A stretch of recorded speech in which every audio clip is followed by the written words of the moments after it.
Creator God, we give you thanks for the beauty of this day. We give you thanks for the wonders of your creation, and we give you thanks that we live in this beautiful county and that we share in so much of your blessing and goodness in our lives. We pray for the communities from which we have come. We ask your blessing upon all those parishes and churches which are within our care. Lord Jesus Christ, as we meet together to discuss the meeting of this synod and pray for all the many different things on our agenda, we pray that through everything we may think, act and speak as your disciples, recognizing that it is important that we do unto others as we would have them do unto us, and that we may remember your single command to us to love one another even as you love us. Holy Spirit, we place before you all those whom we know to be in need this day. Pray especially for the people of the Ukraine. Ask for peace in our world, and we pray for the men of violence, that their hearts may suffer and that they may seek to repent of their ways, that the innocent may be protected, and that the whole world community may stand together to protect those most in need. Pray for those within our own communities, those whom we know to be sick or suffering in any way, and we pray that your peace may be upon them this day and in the days ahead. Make these prayers in your holy name as Creator, Redeemer and Sustainer this day and forevermore. Amen. Amen. And in its modern form, we join together in the family prayer of all Christian people, the Lord's Prayer. Our Father in heaven, hallowed be your name. Your kingdom come, your will be done, on earth as in heaven. Give us today our daily bread. Forgive us our sins, as we forgive those who sin against us. Lead us not into temptation, but deliver us from evil. For the kingdom, the power, and the glory are yours, now and forever. Amen.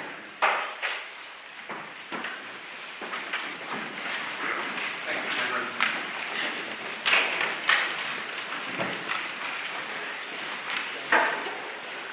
Could you please this morning extend a welcome to Father Robert from the Roman Catholic Church, a denomination alongside us. We're very happy to have you with us. And at this stage, I also want to briefly touch on the subject of Ukraine. And I'll ask Bishop James to say something about it. Thank you very much indeed, Chair. Obviously, we all want to help people of Ukraine in whatever way we can. Our Partners in World Mission group has already sent an initial kind of token offering from a fund that we have for emergencies. But it is only a small amount. I know a number of individuals here and in our churches will already have made a contribution of some sort, and that's wonderful. I just wanted to encourage everybody, when you are back in your churches, to mention two possible ways of giving. One is the National Disasters Emergency Committee. And I think any money that is given to that will be matched by the government, which is obviously a very good way of doing it.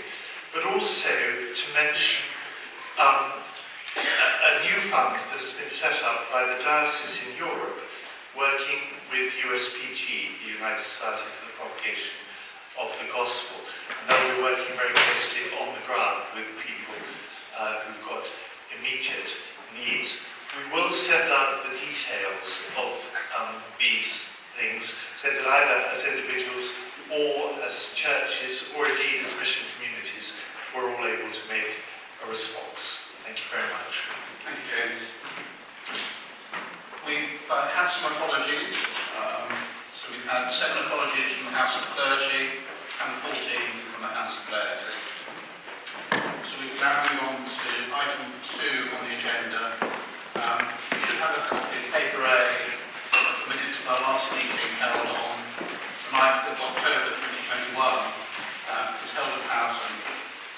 you happy for me to sign them as a true record of the meeting?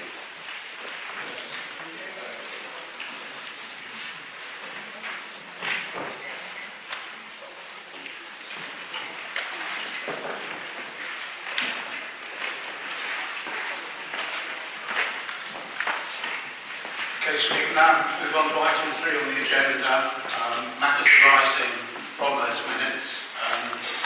There are certainly 3 matters that we know about.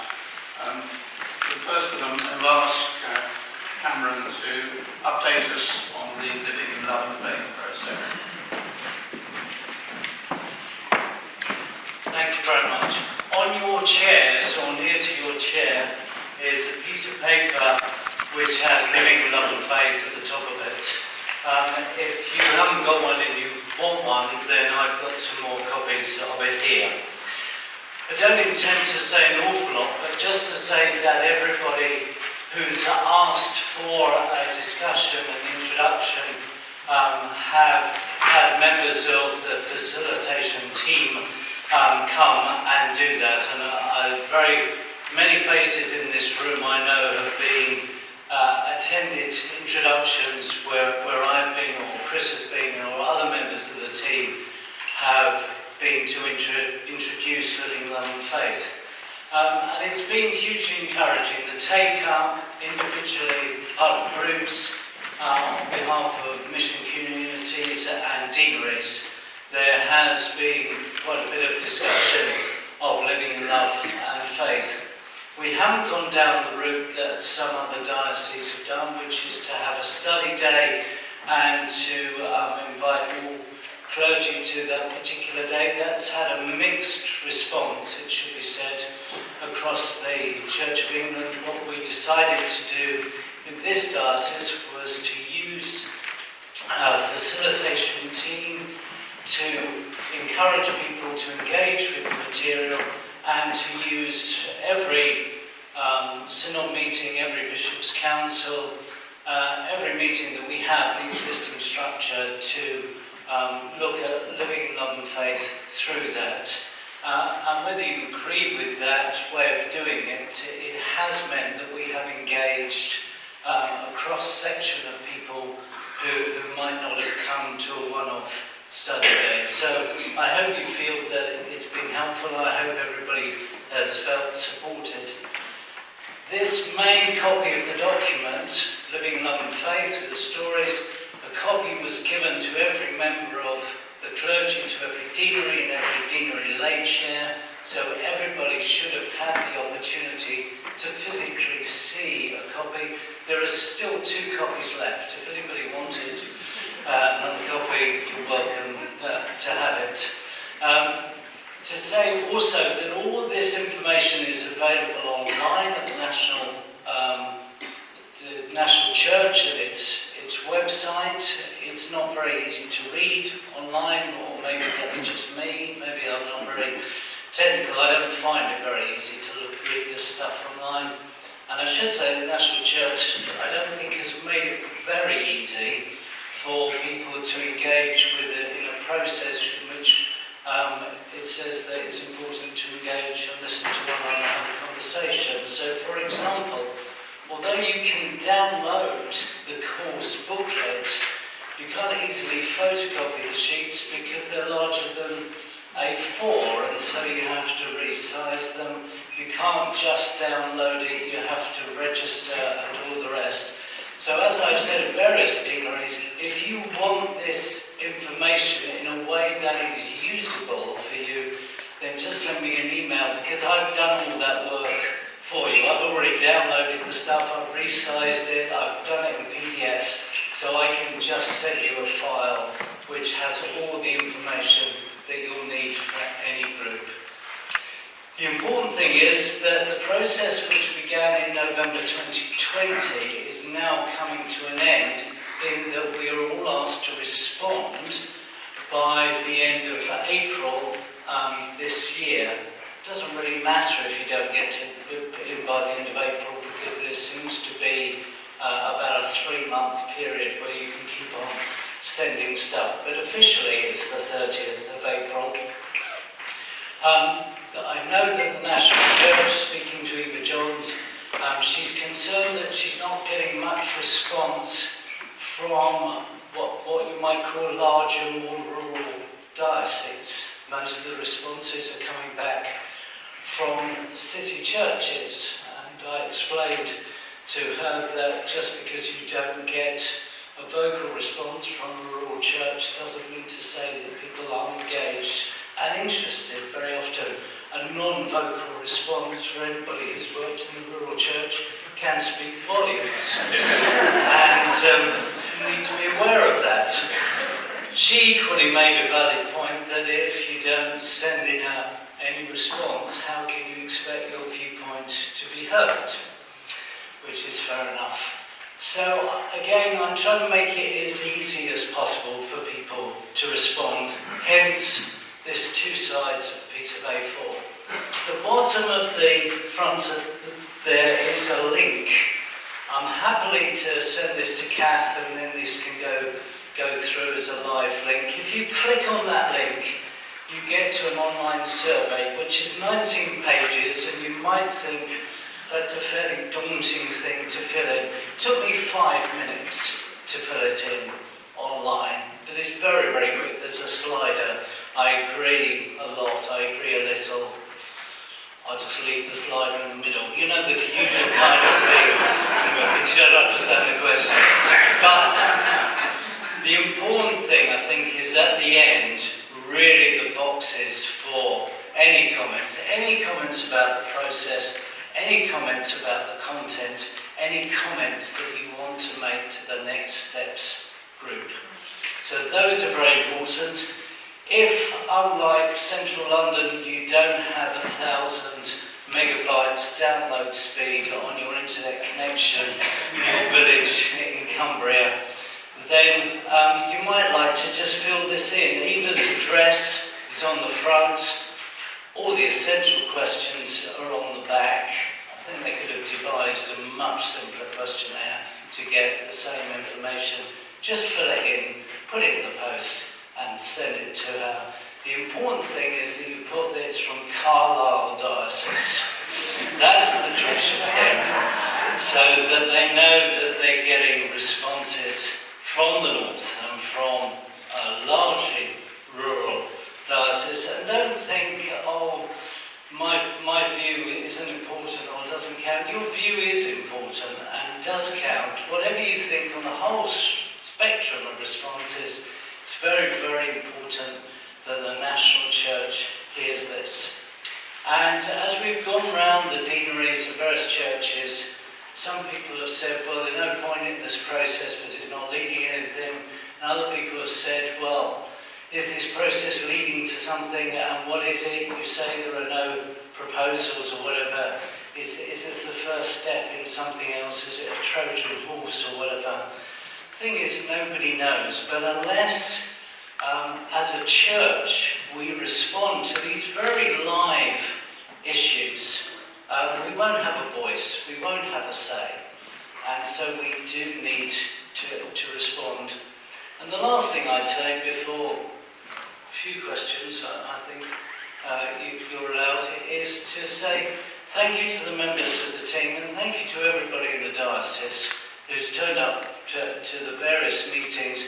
The conversations have been really good and really helpful. These issues of identity, relationships and sexuality are part and parcel of who we are as a church and part and parcel of who we are as a society. And the most common reflection I've had, so I've gone round, is it's very good to have a framework, to have a sensible conversation about these things. So you might not agree with the process, you might not agree with anything else, but I think Living in Love and Faith has done a good job in it's allowed people to talk about these issues in a constructive, respectful way with one another. And now I'll shut up unless anybody wants to ask anything or something. Thank you, Cameron. There we go. Oh, there's the question.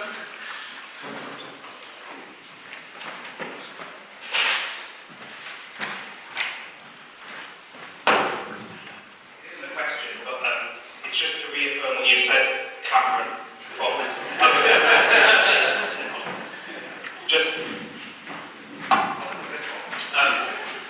be on what you said about the actual conversation in the Kendall Deanery, we decided to do it as a deanery, and we ran a course in January and February, which had about 60 people from the deanery gathering to talk about this. If anybody's free on Thursday evenings from this Thursday, they're very welcome to come to Beetham Church of England Primary School, where we're doing another course for the deanery and facilitating another conversation. And all the responses that myself and my two colleagues who helped facilitate the Living in Love and Faith conversations were positive.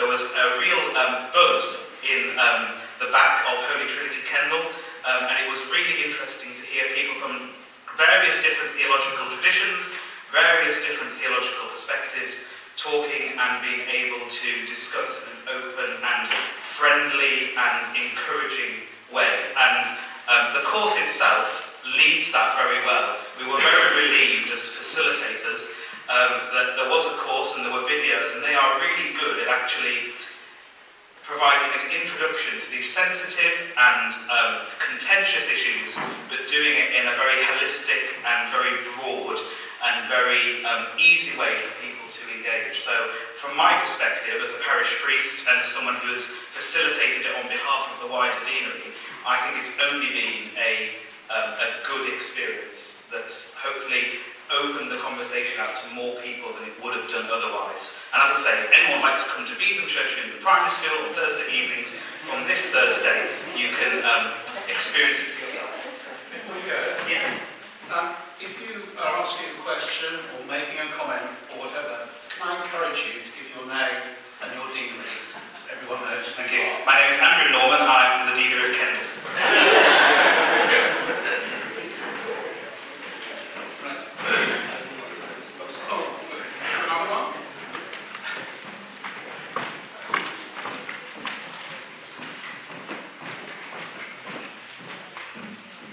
Thanks for that report, Cameron.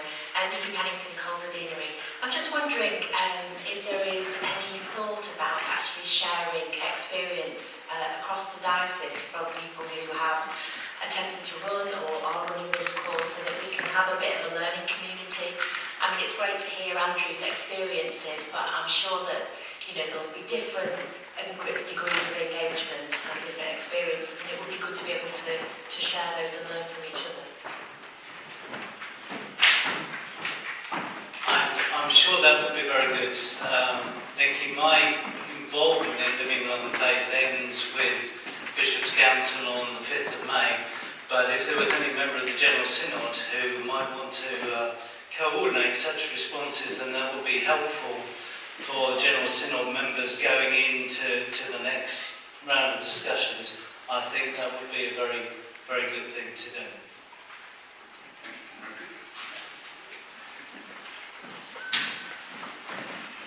At the last meeting, we debated the Palestine motion that had been brought to us by Solway Deanery, which was introduced by Dr. Carlisle.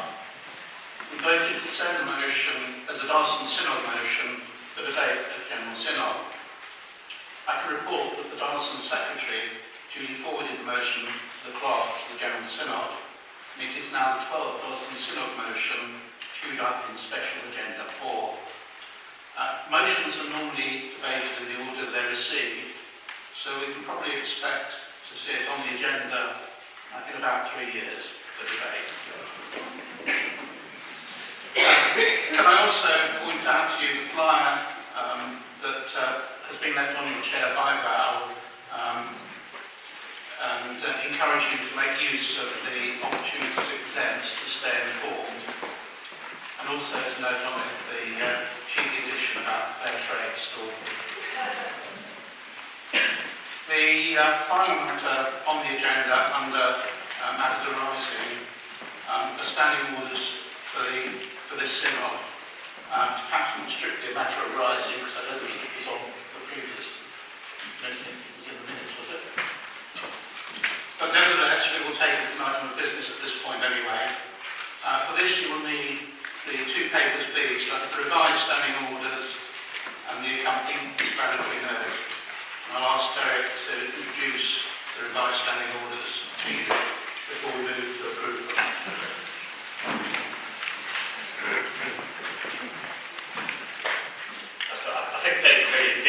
fairly self-explanatory. There are 3 changes proposed to the standing orders.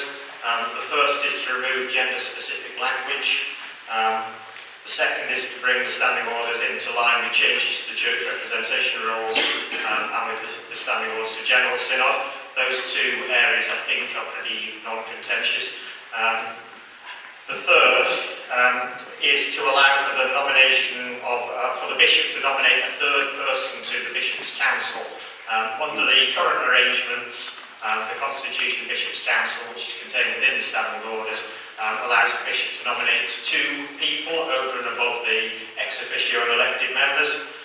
The rationale for that's explained in the paper, but very briefly, because we now effectively have an archdeacon role that is job shared between 2 people, but because the Church of England's legislation doesn't understand the idea of job shares, only one of those 2 people, ex officio, becomes a member of the Bishop's Council.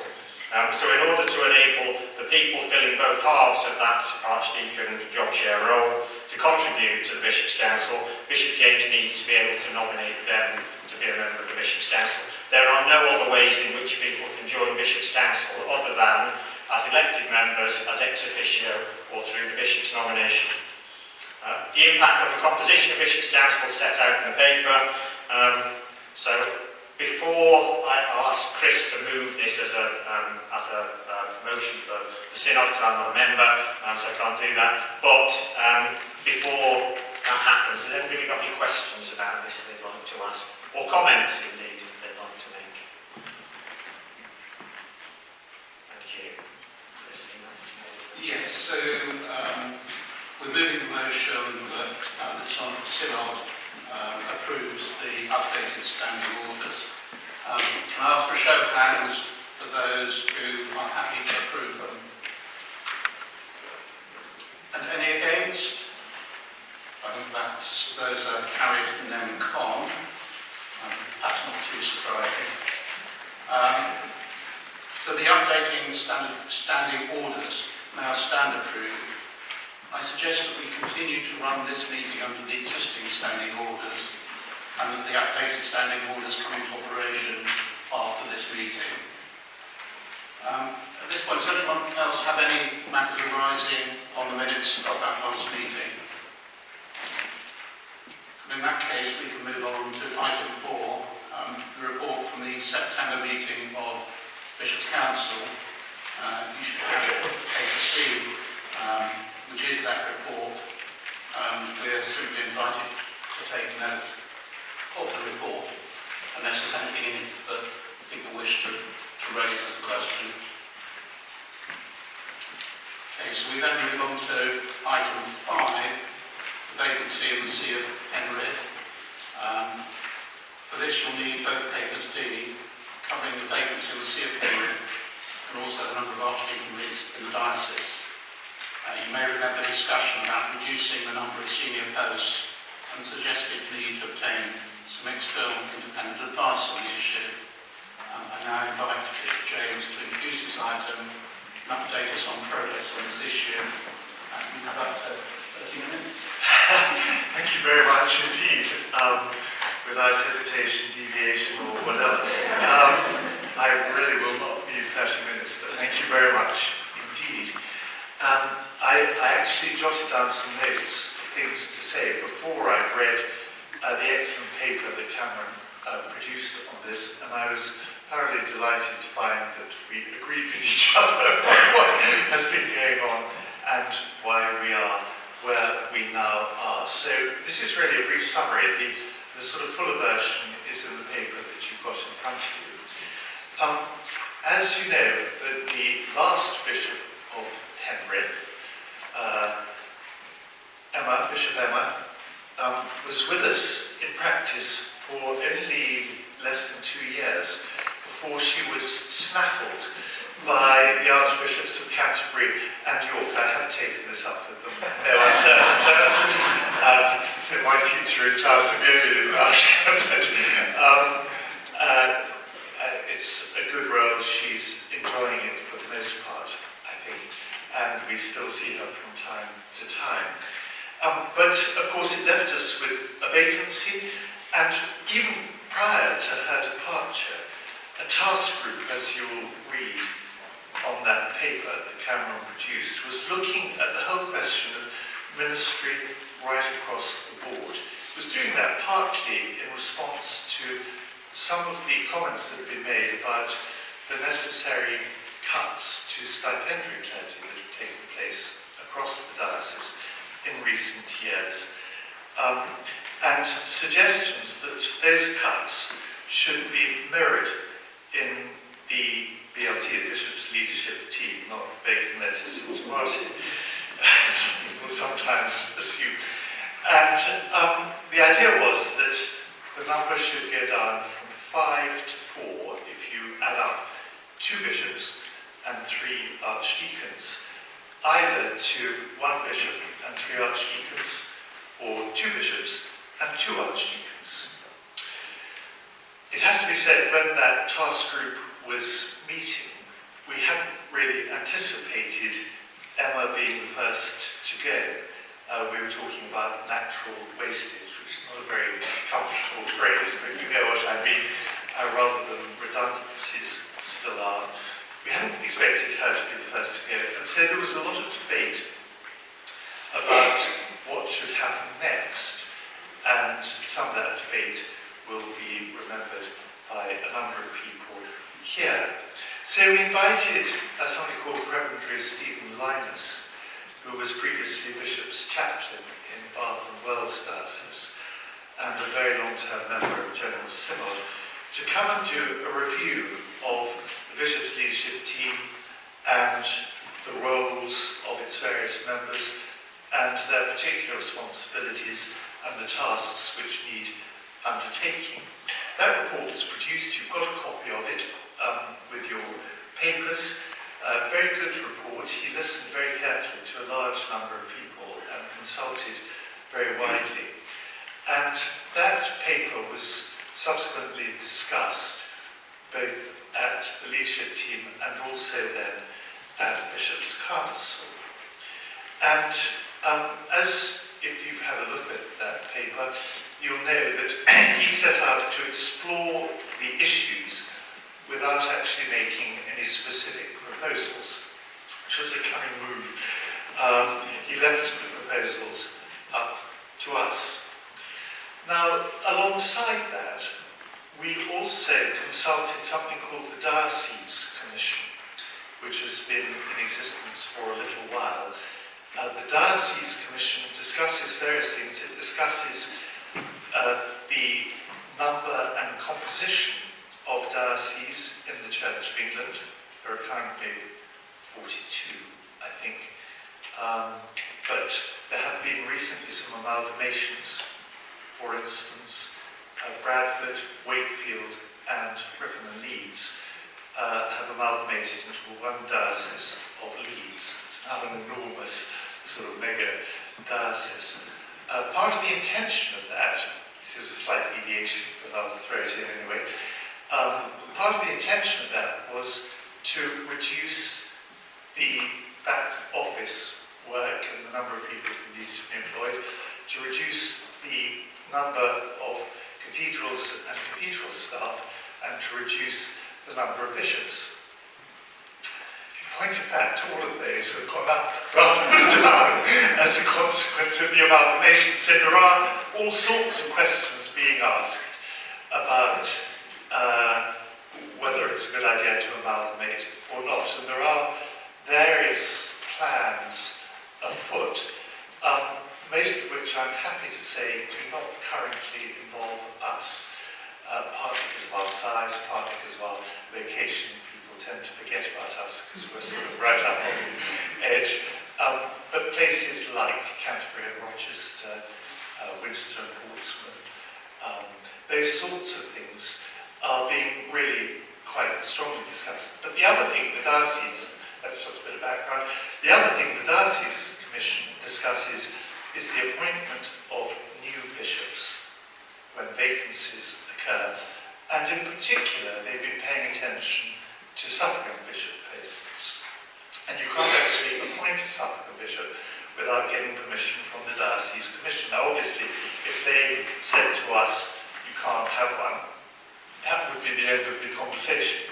we'd know exactly where we were, and we would go down to 1 bishop and 3 archdeacons. We had a lengthy discussion with the Diocese Commission, a very fruitful one, and slightly, I have to confess, to our surprise, since bishops are a bit of an endangered species at the moment, and there is a sort of culling process going on. I'm constantly looking over my shoulder. They said, in really no uncertain terms, and more positively than has been the case for almost any post in recent times, that they thought we should appoint the Bishop of Penrith and that we should do so as soon as possible. Now that was very interesting. They did that in the light of various things, the nature of the diocese, the proposed role for the Bishop of Penrith, and the fact that at some point in the future there will be a vacancy in the See of Carlisle, and whoever would be appointed would need to see that through, because it could be quite a long vacancy. There are a lot of diocesan bishops retiring or signing at the moment. And so, given that the church commissioners pay all the suffragan bishops' costs apart from housing, which is a very significant factor, bishops and the house, the Bishop of Penrith's house, belongs to the diocese and is paid for by the diocese. The Bishops' Council decided to go ahead with an appointment, and to do so without further delay. So the Central Church has now taken over much of this process. An advertisement went into the Church Times asking for nominations. Interestingly, about 30 nominations were received, which was very interesting. Now, most of those were extremely sensible nominations. One or two. I've mentioned this before, so some will have heard it, but we do tend to get one or two on these occasions where somebody says, I think our curate would be wonderful because he was tremendous with my granny when her parrot died, or something, of the kind. So there were a few of those, but not many. And of the 30 nominations, we had a very long list of 21. We've got the papers. They have to fill out a huge amount of stuff if they're interested in this post. And there is quite a long list of so-called ready now, sort of like a ready meal, ready now suffragan bishops. And quite a number of those expressed a considerable interest. We're reducing that number of 21 down to a sensible long list, which will then be reduced to a short list of 5. And that's going to happen next week, so this process is taking place. And we set up an interview process for the end of March in the hope that whoever is appointed will be consecrated at York Minster in July. There's a consecration date. There are various dates set in advance for the Northern Province. And that would give the person plenty of time to sort of settle in and get to know the diocese if they don't already. So that's sort of where we are at the moment with the whole business of appointing a new bishop of Penrith, obviously open to male or female, and there are both well represented on the long list. But we haven't forgotten those calls that have come from some, I have to say not by any means from all, but from a few people, to reduce the number of bishops and archdeacons in the diocese. And so we have set up, and this again is in your paper, a group specifically to look at the role of the archdeacons, who up until now have also been strategy development officers, and explore the possibility of reducing from 3 to 2 and seeing what the implications of that would be. And that group is meeting at the moment, I mean not at this very moment, but is currently in existence, and we'll be saying much more about all of that in due course. And I think that's probably all I need to say about the process and where we're up to at the moment, but I will be very happy, and I think we've got time for this, to take any questions and endeavour to answer them, or if they're difficult, I'll hand them over to Karen. Yeah. Hi, Dan Collins, it's a quick question. Has the job description changed at all from Emma to the new person? It's pretty similar. It's a very good question. Thank you, Jen. It's pretty similar, given that not much time has elapsed between the two. We're looking for 4 particular things in anybody who might be appointed. The first of them is somebody with a strategic grasp who can take a lead on the implementation of the God for All vision and strategy. Not create a new one, we'll be saying more about that later on, but to take the lead on the implementation of it. The second is somebody who is extremely pastoral and will see their role as being primarily in the diocese, not getting too caught up with national stuff, but really being a pastor for clergy and lay leaders and lay ministers across the diocese. The third one is somebody who has an enthusiasm for ecumenical activity and an understanding and experience of that, obviously important in this diocese. And the fourth is somebody with proven leadership gifts who, for whom there is evidence of having been involved with the growth of a church, and who would be a suitable person, given possible vacancies in the future, to take lead.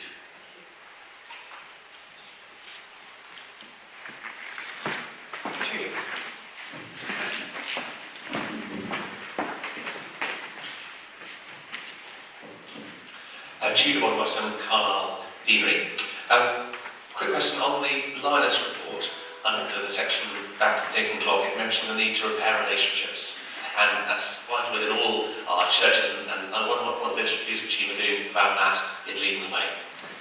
Yeah, perhaps the chapter would like to comment on that. Yes, thank you, Tudor. I mean, what this relates to is that over last summer there were a lot of discussions in Bishops' Council, Diocesan Synod, and different motions put.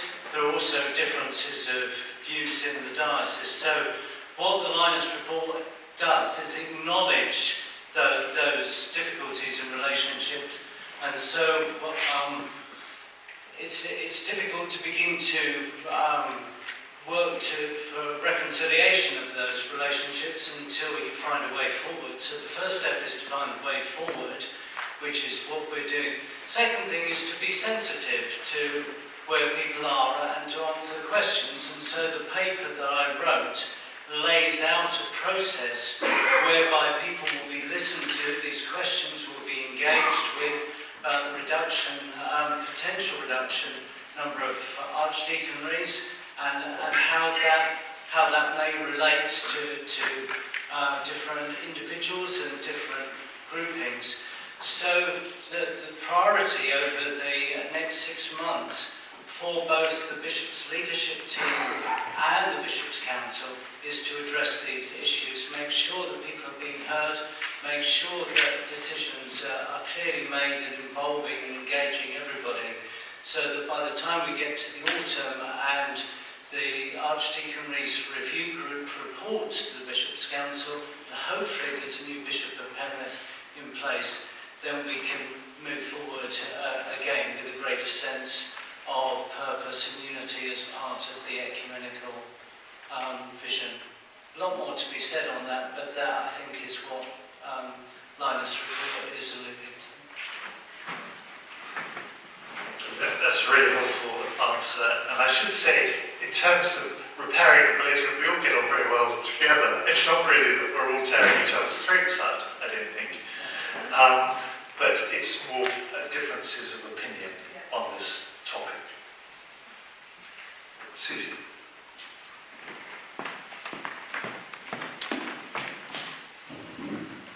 Susie Wood, Down Deanery. Can I ask what the new Bishop of Penrith's role will be in Church House? In Church House? That's a very interesting one. Derek, do you want to have a go at that?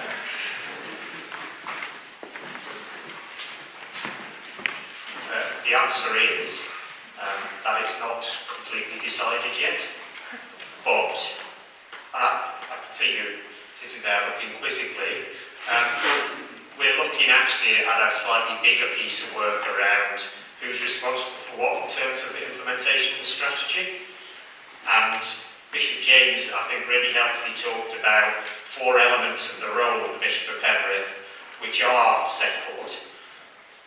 We've had some really good conversations about how the first 2 of those, in effect, are 2 sides of the same thing, because what I think is increasingly clear is the vision and strategy gets played out on the ground in parishes.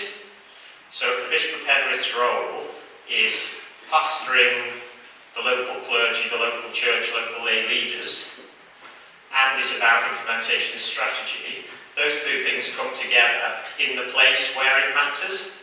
So actually Church House exists to enable that. But if the focus of the Bishop of Penrith is on what happens in Church House, it's missing the point. Yes. So I think we're looking at probably, and the reason I say this isn't finalised is because we're still having conversations about this, I think we're looking at a situation where the Bishop of Penrith, in terms of nuanced changes to the role compared with Bishop Emma, has less involvement in Church House and more time out there on the road. Because it's actually in the pastoral conversations that the strategy comes to life. And that's both about encouraging and enabling and challenging people locally on the important strategic things that need to happen. So, you know, the role of stipendium, the clergy, encouraging the church to be more outward-looking, thinking strategically about buildings, etc. None of those are things that happen in Church House. They're all things that happen on the ground in the parishes. And if the Bishop of Penrith, if we're serious about making a difference, the Bishop of Penrith needs to spend their time doing that, not doing things in Church House.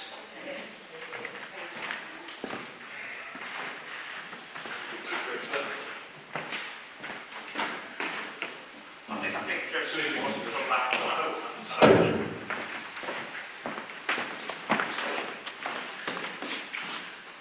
Sorry to be persistent. I wasn't thinking about strategy. I was actually thinking about the people in Church House and the leadership of the people within Church House.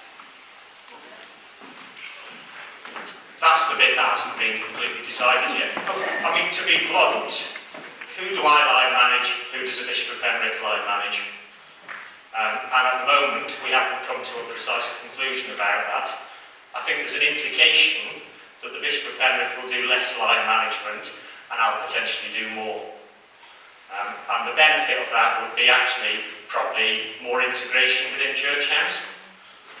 But as I say, we're having conversations about that, not just because it's important for the Bishop of Penrith's role, but obviously it's important for someone like my role and my capacity to do things.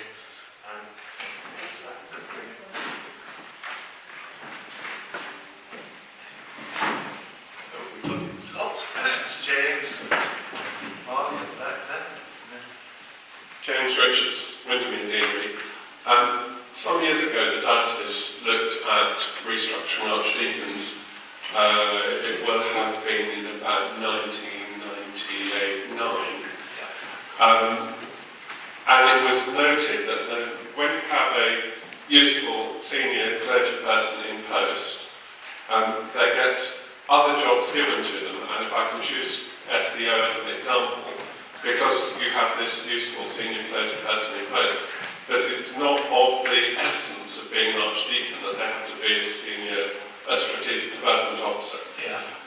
There was a very thoroughgoing review of the way in which archidiaconal roles might evolve and look quite different from what we are now used to. And I wonder if that can be part of the conversation that goes on. Because it seems to me, for example, the formation of mission communities might enable you to have an archdeacon who had a parochial role, and you might devolve more archidiaconal functions, current archidiaconal functions, onto rural deans, just as an example. But I think it's really important that we consider the whole range of possibilities, and I wonder if people might delve back and look at progress in partnership, as that was called, to see whether there are some insights which may have been ahead of their time then, but fit for the time now. Yes, thank you very much. Thank you very much, James. The Archdeaconry's Review Group is really a technical group which is going to collate lots of information and undertake many different interviews across the diocese. We've got our inaugural meeting in a couple of weeks' time, and then we'll apportion various portfolios to different members of the group to go and get information, although some of the group are already working on getting information. I'm working on getting information from similar-sized dioceses around the Church of England to see what roles their archdeacons play in those dioceses. Certainly we'll be trawling in the past and seeing what work has been done previously, and what will come back to the Bishops' Council in September will be a variety of options of the way forward, and also a great deal of information which has been gleaned and put together. So the answer is yes. We have another bag over here and over here. Mark, did you want to? No, I was trying to... Oh, I'm sorry.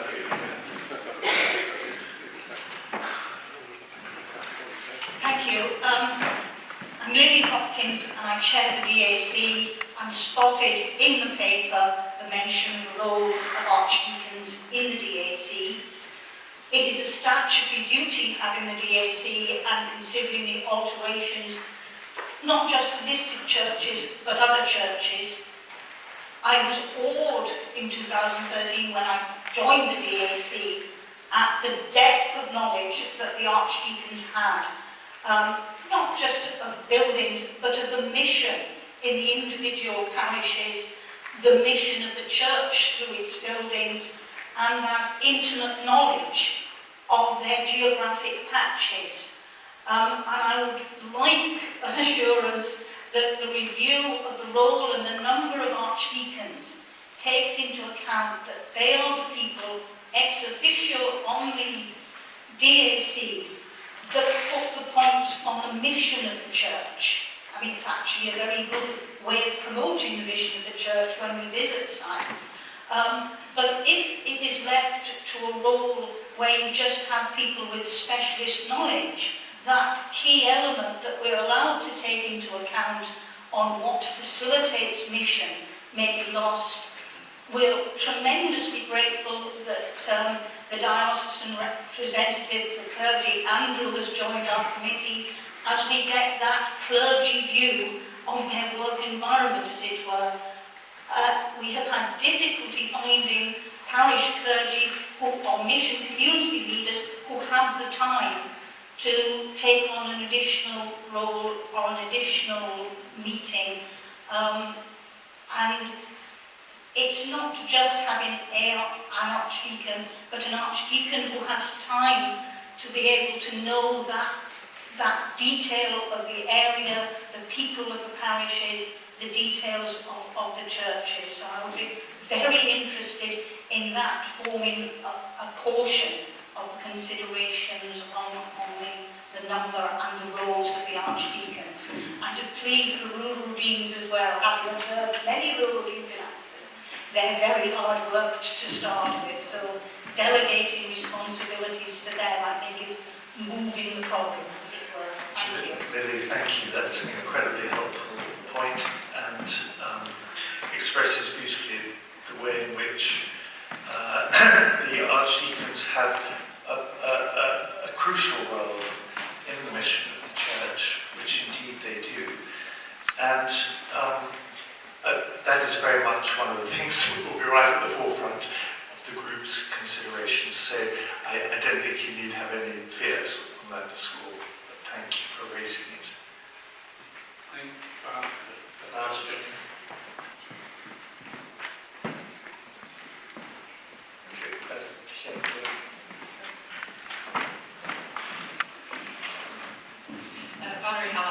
It's probably a very obvious question, but with the potential for Cumbria being divided into 2 counties, how much would I be right in assuming that that would be taken some account of in our deliberation? Yes.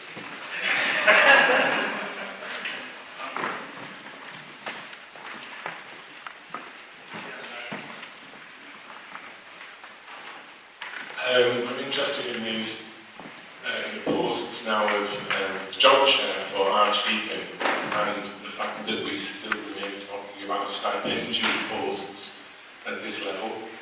And one of the challenges of self-supporting ministry at this level was always full-time role for somebody, but if we're able to job share for stipendiary at Archdeacon, has there ever been any consideration of non-stipendiary posts for Archdeacon or even Bishop? Thank you. That is a really good question and a very important one, actually. Just taking the bishop one first, yes, I've been talking with the Central Church about the possibility of non-stipendiary bishops' roles for a little while. Up until about a year ago, the answer was always, that'd be ridiculous. But interestingly, now that has changed at last, and so serious consideration would be given to that, and certainly to the Archdeacon role as well, and it's a very helpful suggestion.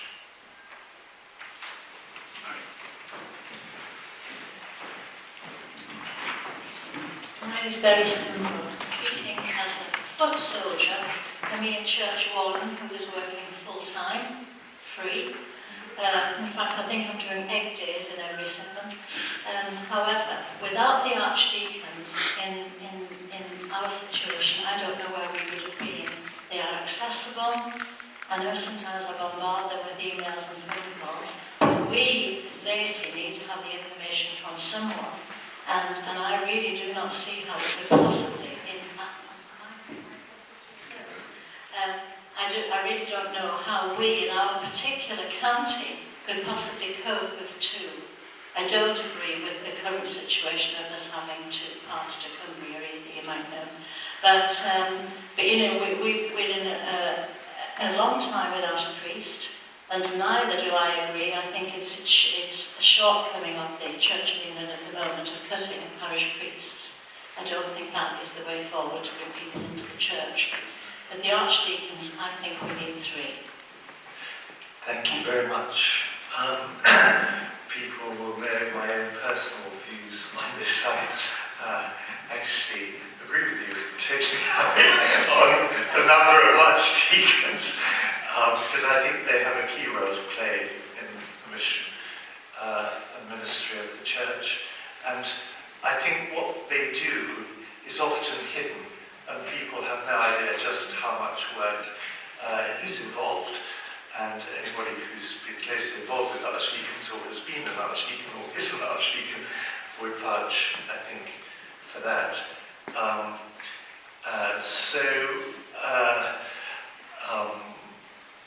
We'll see what the group comes up with, but thank you very much for expressing that.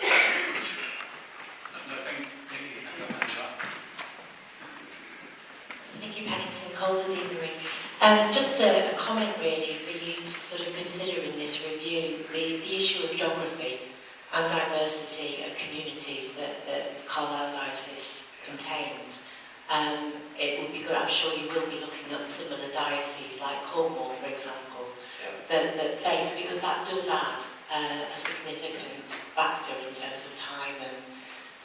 familiarity, getting familiar with your local parish. Yeah, that's very helpful, thank you.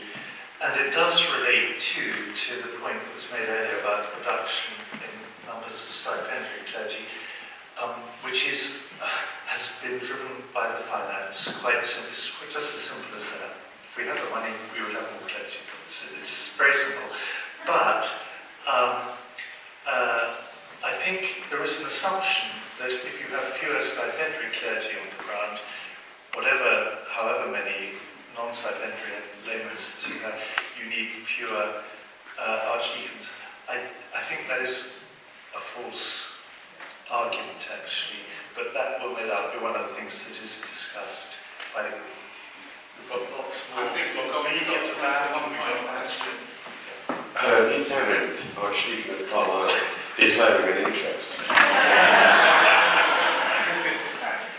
just want to build on Irene's, thank you Irene, Irene's point there, that I think one of the things that Synod may or may not know is that of the current 4 archdeacons, to a job share, 3 of those also are incumbents as well, taking on roles alongside their archidiaconal work, which is supporting a significant amount of the shortfall that we've got in the vacancy process. So it's not just a simple case of rearranging archdeaconries. If you lose bodies, you also create more vacancies. End of declared interest, handing back to the bishop. Thank you, Lee. Was it Andrew there? His hand is up. Thank you. Last one. Just got time for action. Andrew Norman, Kendal Deanery. I realise I asked this bit of a question to the Bishop's Council, Bishop James, but has it been defined who the prospective candidates for the Bishop of Penrith will meet as part of the interview process? Thank you for asking that, because I meant to say it when I was speaking and completely forgot, which seems to be happening an awful lot at the moment. Yes, we're virtually there. We're going to have 2 kind of focus groups, to coin a rather trendy phrase, discussing various aspects of the Church's life in the diocese with them, and then there will be an interview group on the next day. It's over 2 days, basically. It's quite an intensive program, very exhausting for the candidates. So, yes, is the answer. Thank you. We should perhaps point out that the interviews are taking place on the 1st of April. I don't know.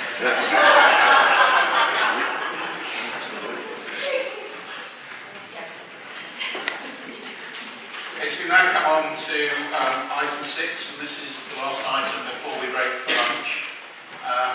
So we will be looking at the Archbishops Commission interim report on social care. And I think this is an item that will be of direct concern to most of us. Indeed, many of us will have had first-hand experience in the social care system in this country in terms of the care of parents, if nothing else.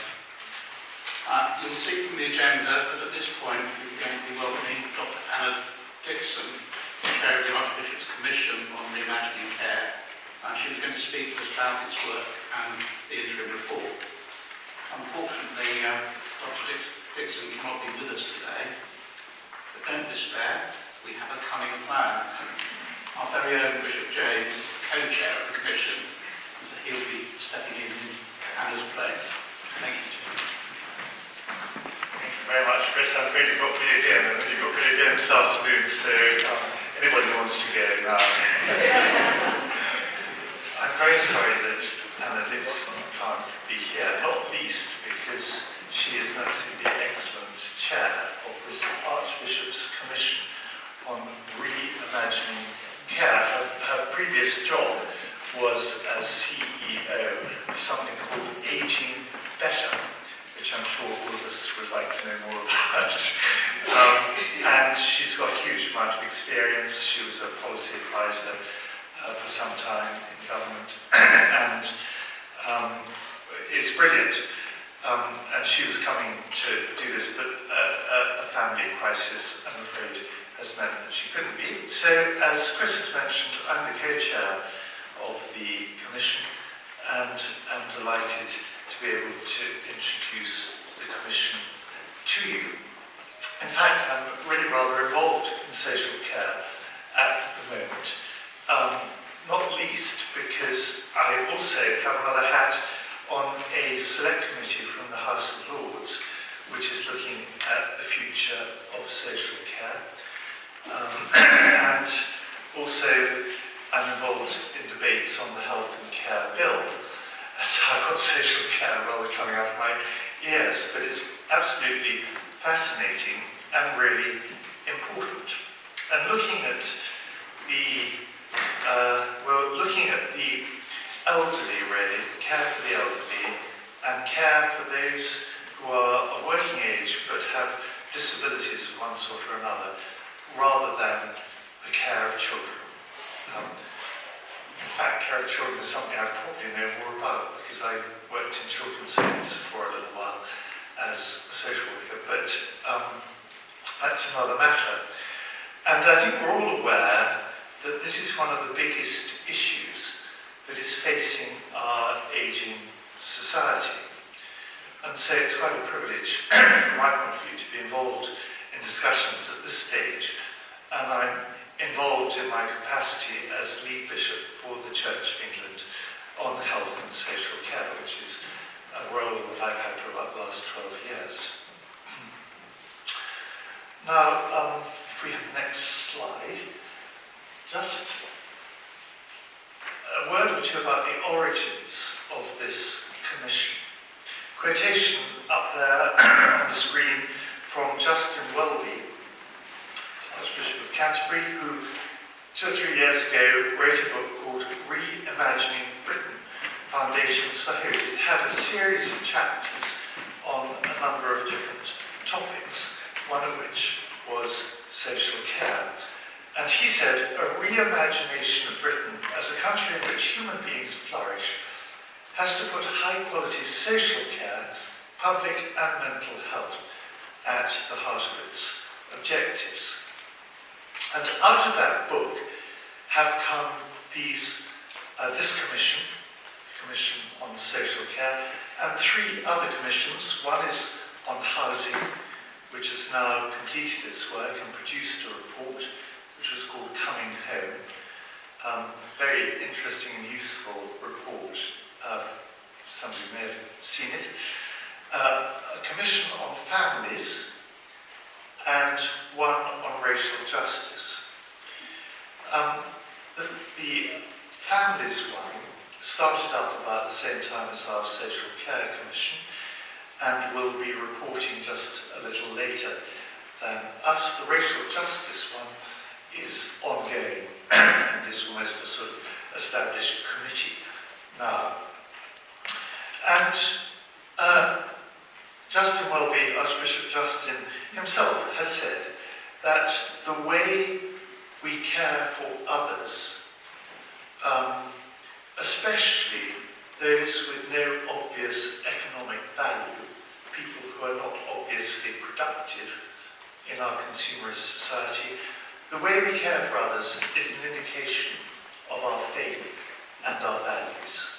So it's wonderful that the Church should be engaged in work of this sort. So if we can have the next slide. Statement of our purpose. Developing a radical and inspiring vision, drawing on Christian theology and tradition that reimagines care and support.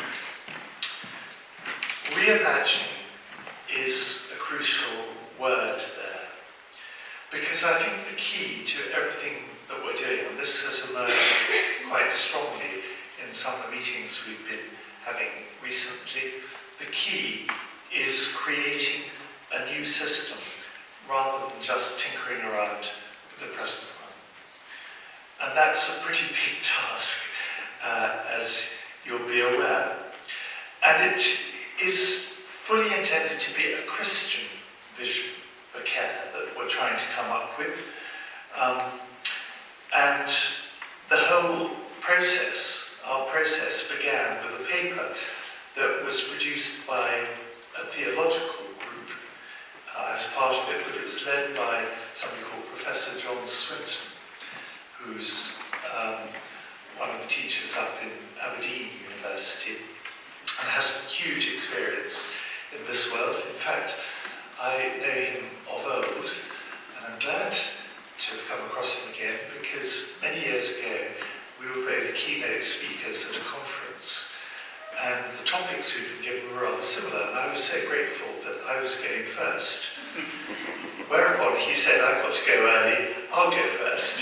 He went first, and having gone first, I had crossed out virtually everything in my talk because it had already been said, so I've never quite forgiven him for that. But he is absolutely brilliant and a very valuable member of the Commission. There are about 8 or 9 others of us apart from him, with advisors and staff. We actually have people who kind of do all the background work, which is marvellous.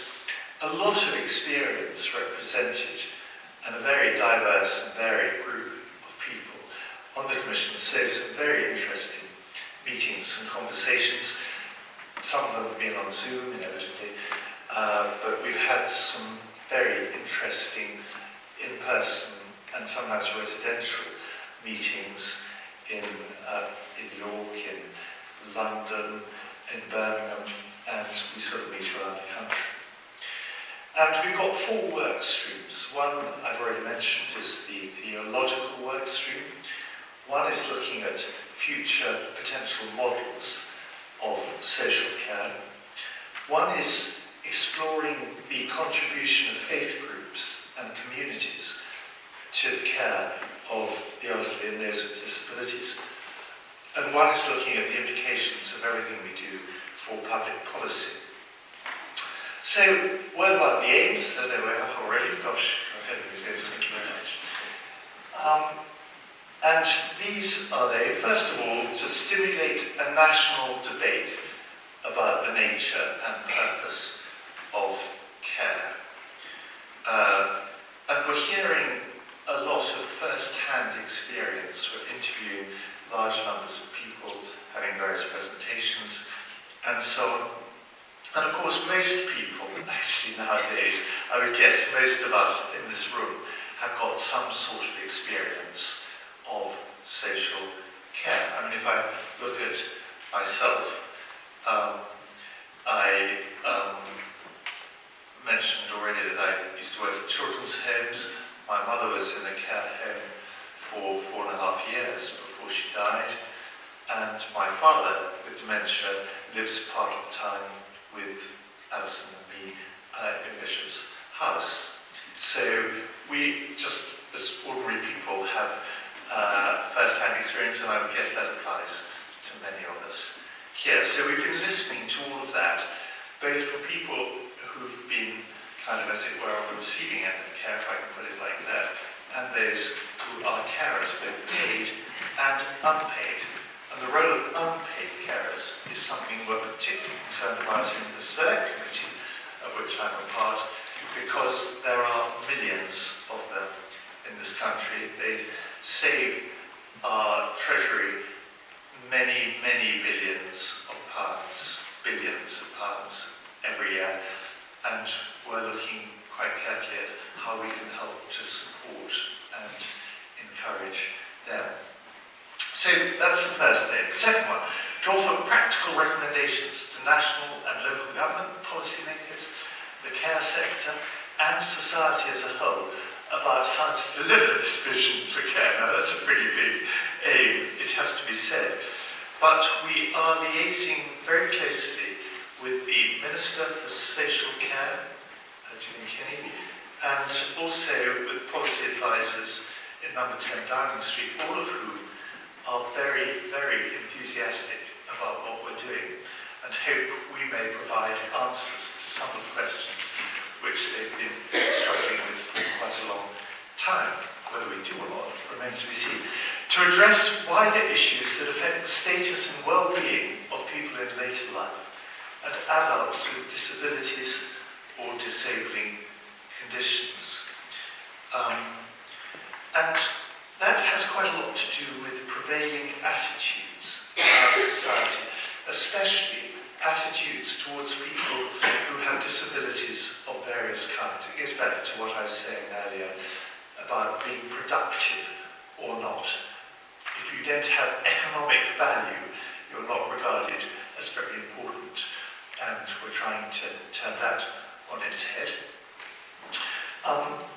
Fourth one, to address the barriers that prevent all of us from enjoying full citizenship, contributing and participating as fully as possible to our communities and wider society. Lots already going on in that respect. We'll be discussing this a bit later on this morning. And the report will be for church and faith communities as well as for the government. So we're hoping that it will have quite a wide rollout. Next one. Oh, sorry. To propose areas of further action by the Church of England, learning from other denominations and faith communities on ways to support people who draw on care to live well in the community. The Commission timeline, which is the next one. We've already started meeting. These little blocks roll into each other. We're producing a report, we hope, this autumn. How it's all communicated is important, and the final box there, creating impact, is vital, because there's no point in spending all this time doing what we're doing unless it actually makes a difference. And so one of the things we're doing is looking at social care in other countries, places like Germany and Japan. Unfortunately, travel to those doesn't get included in the schedule, but never mind. It's pretty interesting hearing what's going on there. Undergirding all this work, there are, next slide, a number of draft principles and values that emerge from our theological work. Flourishing, loving kindness, empathy, trust and mutuality. It needs to be universal and inclusive, and fairness and justice. And that a lot of that emerges actually from the creation stories in Genesis, and assumes that we belong in a world that has as its context love, recognizing life, creation, and each other as gift. And that's the kind of undergirding of what we're doing.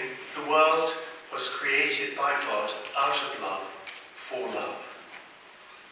And we are here to care and to receive care.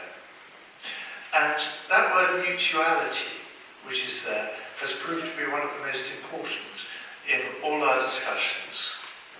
Getting away from the idea that it's just carers and those receiving care, but that actually there's a certain mutuality in the process.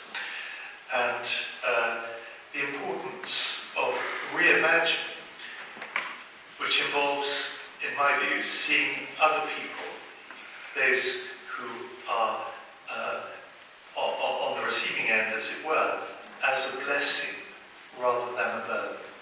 That's part of the reimagining, that's part of the turning things upside down, which of course is a fundamental aspect of the kingdom of God.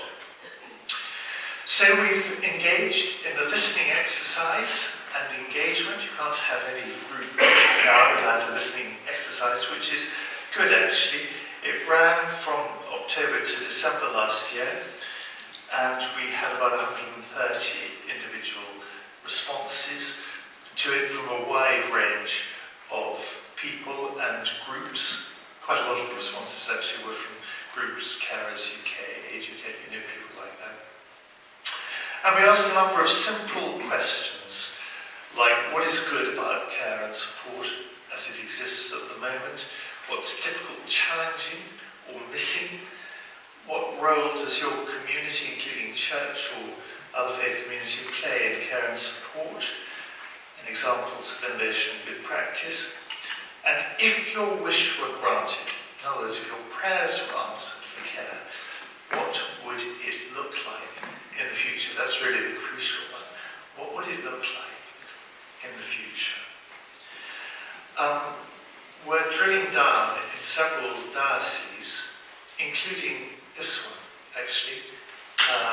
And Joe Phillips is undertaking a bit of a survey around the place to discover what is currently going on in the county, and we'll be reporting back. Three of those questions we'll be asking all of you in just a moment to discuss. And what you have to say, I hope, will come back to us in some way and will help to inform our future discussions. And we're much more concerned with what good care looks like, what it is we're aiming to achieve, than how to pay for it. Though obviously that is also very important, and we have to blend realism with idealism.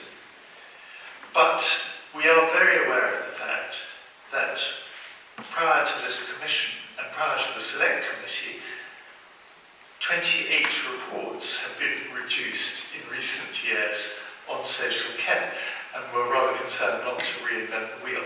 And there's one in particular produced by the Economic Affairs Committee of the House of Lords, which is particularly good on the whole, how you pay for it. And so we are not trying to duplicate that work. And we've done various presentations and interviews with key people. So the final slide, what is care and support? Well, there are a whole range of ways in which it's understood and defined, and that's come over very clearly from some of the conversations we've been having. Most of the definitions are rather wider than just practical and personal care. And the definition in the Health and Care Act, people either don't know about or don't refer to very much. Many understand care to be a means of achieving an end goal associated with ways of living. And the relational elements of care, giving and receiving are highlighted. This goes back to my comment about mutuality, love, kindness, mutuality, respect. And the whole business of prevention, of actually keeping people from needing this sort of care, is really, really important in all of this, and something that we're taking pretty seriously. Words such as relationship rather than transaction are important. Collaboration rather than competition. I was astonished to discover there are 1,600 different providers of care in our country at the moment. Interdependence rather than independence, something that's a drum that I've been beating particularly hard, because I think from a Christian point of view it's especially important. Those are helping to determine any conclusions that we reach. And hopefully I'll be able to present some of our findings when we have some. But what is abundantly clear already is that this is a very complex area, but it is tremendously important. It will affect all of us, some of us sooner than others. And the Christian Church has a really significant contribution to make in this, as in every area, I think, of public life. So that's all I want to say.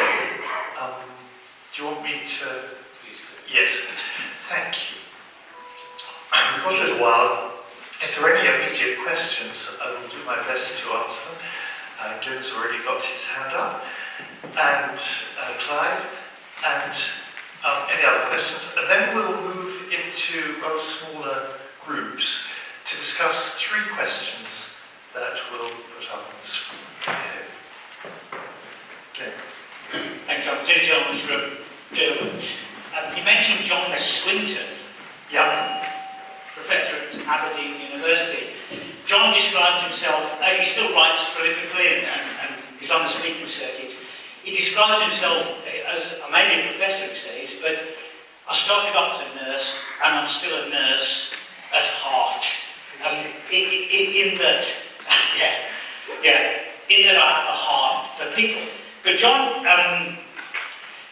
is a great advocate for the role of chaplaincy in social care. I'll say he's a prolific writer, and he still writes into that field. And one of the expressions that we have in this diocese and in Cumbria, we share with the Diocese at Blackburn is Anna Chaplaincy. And Anna Chaplaincy is one of our contributions, one of our expressions, and it really is ripe for development. We're going there, but there's further we can go. And you may or may not know about Anna Chaplaincy, but you might want to explore it because it's a great avenue for us. It wasn't a question, it's an unashamed plug. Thank you. It's a really good and important, I lost volume, really good and important plug. Debbie Thrower, who founded Anna Chaplaincy, who's a personal friend of mine, was asked to be a member of the Commission. Actually, she's not been able to, but she's made some significant contributions to it. And I'm very grateful for that comment. Yes, absolutely right. We've got, as you may know now, a part-time coordinator for Anna Chaplains in the Northwest and a growing number of Anna Chaplains across the diocese. So thank you, Claire. Very important point. We've got Clive, we've got, can't quite see the back there, we've got Sheila, where is Sheila? Sheila, got two or three strands of thought. One of them is, I was very intrigued that no mention was made in your presentation of safeguarding, which I see as being a complementary bedfellow with this whole area of social care. The second thing is, there are a whole set of there have been massive issues, haven't there, with residential care provision. yeah, And in an ecumenical diocese, we have Methodist homes created in our diocese. I'm wondering, is there any examination of institutional care within your work? And then the third question, which popped into my head, well, this is an idea, was we have a diocesan board of education because it's so important, isn't it, to have a strategic overview of what's going on in our schools, but what happens in social care and the care of the elderly is just left to parishes, left to individual vocations, etc. I wonder whether there might be a place for a diocesan board of social care as a way of consolidating what we're trying to do at a diocesan level. thank you, Clive. Taking those in order, safeguarding obviously is a crucial issue underlying a lot of the work. I didn't mention it specifically because it's just always there, and has been a particular issue with regard to visiting care homes and that sort of thing as well. And it's something that's, it's not interestingly actually been at the forefront of our conversations, but it's certainly there as an issue that has to be addressed. Institutional care, yes, we've been having long conversations with Methodist homes for the aged, and the work that they're doing are really good, as indeed is the work of Abbeyfield, for instance, who offer similarly helpful ways and models of doing things. And finally, a board of social care, I think that's going beyond my pay grade, but it's an interesting one. We don't have our own social care homes in the way that we have our own church schools. So in one sense, our involvement is from a slightly different angle. And I've been president for many years of the care home in Sylhet, which is a particularly good nursing home. Richard and I have both been involved very closely with that. I think the way we engage at present is slightly different from the way we engage with schools, but it's an interesting thought which we will take further. Thank you. Tudor on Western Carlisle Deanery, which again is like I'm from a family of healthcare professionals. My mum is a physiotherapist, and I think about preventative care. I noticed you look at the preventative care there.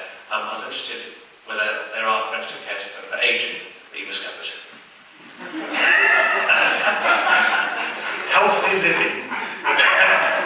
Maybe that doesn't always seem to work, but it's a great question. And if anybody's got a better answer than that, I'd be glad to know it. Thank you. Charles. Charles, go ahead. Charles Durwood Deanery. Just to throw in a slightly tangential question, particularly as we come out of the is there any work within your commission on intergenerational justice? Because it is young people who have suffered in order to prevent the deaths of old people. And whilst the care of the elderly is important, we need to make sure that what is done in a just way across generations for the future, once those who are of a certain age, 21 and a half, move on to glory. That's my one thought there. Thank you. Thank you, that's really important. I think that's coming up more in the Select Committee than it is in the Commission, actually, because we're more concerned about the financing of things and so on in the Select Committee, but it's a very important point. Yeah, thank you. Sheila had a comment. Sheila Goodliffe, Brampton Deanery. Perhaps just to comment on a few things that have been mentioned so far, which we can perhaps explore more in our groups. I'm very pleased that Glyn's mentioned about Hannah chaplaincy, because as you will know, I'm very involved with Churches Together in Cumbria, and the work that Catherine Froggett's been doing, leading on from Debbie's work, and she's actually post-funded, got grant aided for 2 years, and we're hoping to get more funding, and I think we're up to into double figures now of Hannah chaplaincy across our I'm going to say our county, but I think it is probably diocese. I think they also are linked to Church of England churches and so on. Very important, but again, it is busy people. It's people who are already doing other things in their churches, and it's about spreading that workload, which is so important.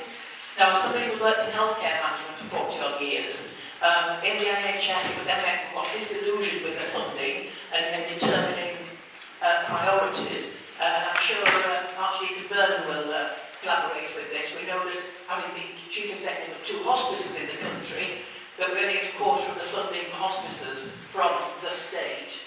A major issue then, and increasingly now, no matter how much, and I don't underestimate at all, the work which families and other carers give, unpaid, to their loved ones, and to their, whether they are old or young or whatever. There is still a need for professional care in a variety of settings. Yeah. And we still, 30, 40 years ago, were looking about the integration of health and social care. And governments in time, in turn, said, oh, we've got to be doing this, but it's never happened. We've paid lip service to it. Whilst we've got local authorities funding so much, and national government authorities funding another, that is a real issue about it. We know we've got an ageing population, keep on saying that, and we've got to really break this and really get into this. Particularly, of course, not just in Cumbria, but as a rural county anyway, we have this major problem of recruiting staff. Even if we have the money, not just at care assistant level, but particularly including mental health as well as physical needs. That is a really difficult point, because we just cannot get people.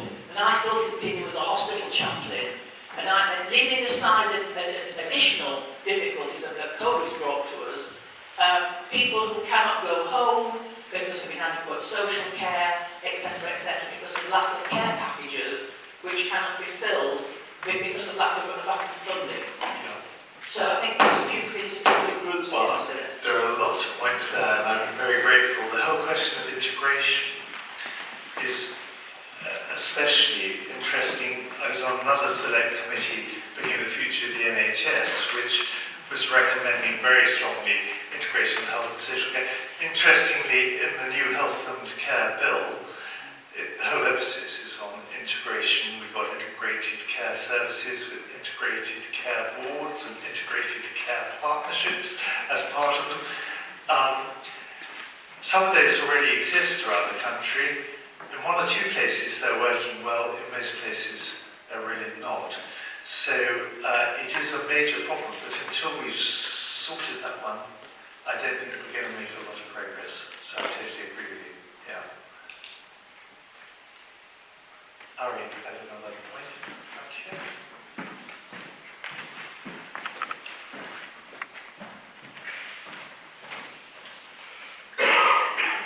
Roberts-Dean from Carlisle. I am speaking from my heart, not as a professional, because I have always been involved with people with learning difficulties. And it would be tremendous if the church could really make a huge impact. The government and many of its departments appear to believe that those with learning difficulties are worth less. And anyone who is in that situation will know that it is a fight every single day to support people with learning difficulties, many of whom give a great deal to our society, to our churches, to the places in which they live. They give love and support, affection, and are often very, very generous with the very little amount of money that they have. And their families have to support them on an emotional and physical way every day, but also financially, because this government is not, I'm not talking about the Conservative government, I'm talking about the British government, does not support people who have learning difficulties properly in being an integrated member of the society. They are God's innocents, but they are beautiful, beautiful people. And if the church can help them and subsequently support their families, I think their families probably would think that it doesn't matter about them, but they do need support because it is a lifelong commitment. And so many, I know so many people with learning difficulties who are wonderful, wonderful people. And without them, our society would not be as rich and as loving as it is now. Thank you very much. I think that looks like immediate questions. So we're going to go into groups now. Does anybody know how we're going to go into groups? Just around, right, we won't be sort of moving anywhere else. So, because we have chairs, we can organise ourselves little groups of, say, 4 people or thereabouts. This is not a legalistic requirement. And if you could, in the groups, if you could have one person who jots down anything useful and helpful that is said, it will be very useful to have those in at the end, and we will take them and use them on the question. Here are the questions on the board.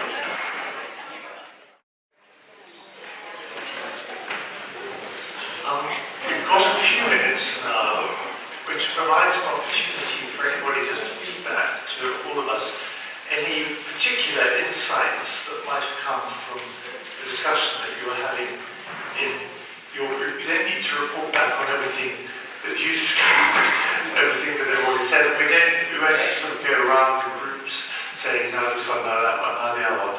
But an opportunity just for anybody, something that struck you that you said or somebody else said, and we've got various thematic ones to start.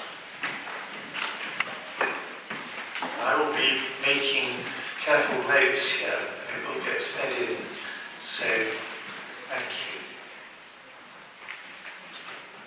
Thank you. Stephen Knights, Derwent Deanery, but obviously these are the views of the group, and I was tending to take most of the notes.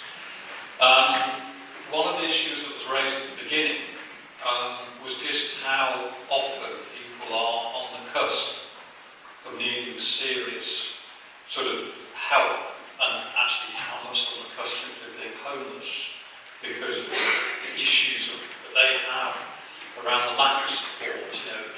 So with that went into a big discussion about how collectively government agencies, local community, churches, etc.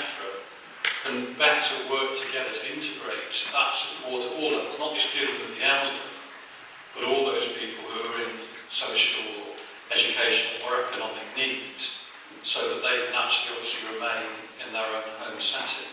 And that is, we had then quite a wide-ranging discussion around this whole area of integration and how that might be best achieved, obviously very much at the local level. And not just simply with the elderly, but with all those who are deemed vulnerable, which obviously is many of our adult population. That's a really useful point. Thank you very much. It's another aspect of the whole integration discussion, which I think is not often discussed, actually. It's very useful. You know, we sort of acknowledge, you know, how that is not happening. The reason we've got this crisis is because that hasn't happened at, you know, communication between hospital, between nursing home, between social care and care at home. We also touched on some of the issues there are in rural communities and issues around access, as in there's not access to services unless people travel. Thank you so much.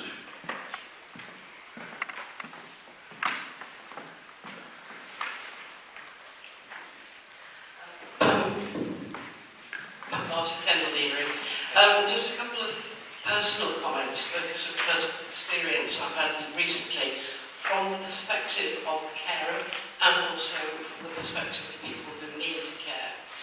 For various reasons I won't go into, I spend a lot of time in Edinburgh at the moment, and the only accommodation we could find at short notice to care for family was on in a sheltered accommodation. And I'm consistently aware of the need for covering not only body but mind and soul as well. And we are in a community of flats, but there's no common space. It's not like McCarthy and Stone where there's a big posh lounge with a coffee machine. And these people could be as isolated there as if they weren't in sheltered accommodation, apart from the fact they've got a bell pull in every room so they can call in medical care if they need it. But we have the most amazing manager who gave up her garage, painted it, carpeted it, furnished it, and uses that to do coffee mornings and celebrate birthdays. And so people who really can't get out very much at all can get down out of their flat and across the road into the garage, and that gives them social life, and there are clubs and activities going on, and that makes all the difference. Unless they're actually bedbound, that is a community which self-supports, which is brilliant. And I think it's really important that the body, mind and soul are covered. The other thing is, I have a young friend who was married to somebody who came to work at the university in Edinburgh. They moved to Edinburgh, she is Polish, they have 2 children. 3 months after they arrived, he was diagnosed with cancer. 2 months later, he was dead. She is a lawyer and worked for the border police in Poland until she came to Britain. And she cannot get a job except in the care sector, but she's paid less than the minimum wage. Nobody will appoint her to a full-time job because she has 2 children and can't do nights, and unless she's prepared to cover night shifts, they won't appoint her, which is why she's on a minimum wage. And she is not the one saying, I'm only a carer.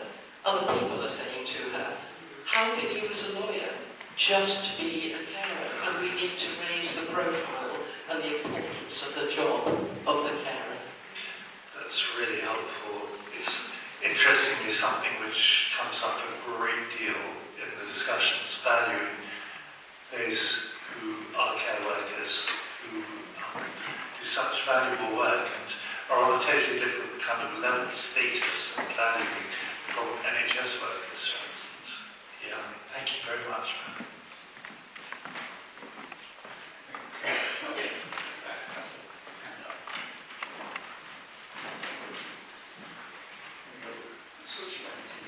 Martin Holgate, actively dealing our little group here is somewhat handicapped by the fact I'm rather deaf, so I may not have got all that.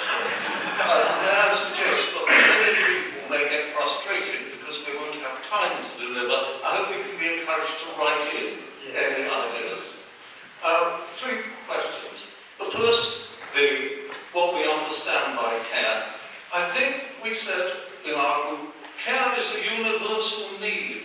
We all should understand the need of love and care as a fundamental attribute of a desirable human society, and there is a danger, perhaps, in marginalising what we come to call the care sector, because it cuts it out of the fabric of the human society when it should be a universal attribute.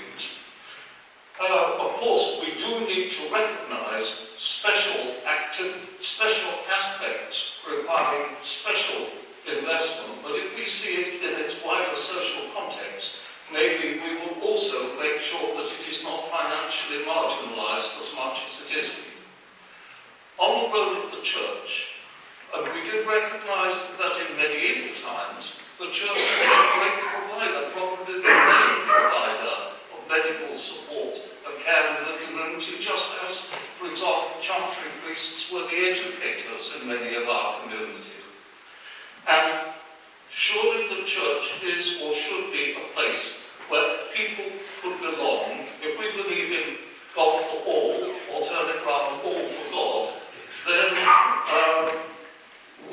could see the Church's values and teaching pervading the whole of the community, and of course not only providing therefore a valuable support in the community that helps mental health and is a preventive care agency, but helps the carers by supporting and strengthening them in their role, in their specialist profession. So there is a real role for the Church as a dynamic supporter of care.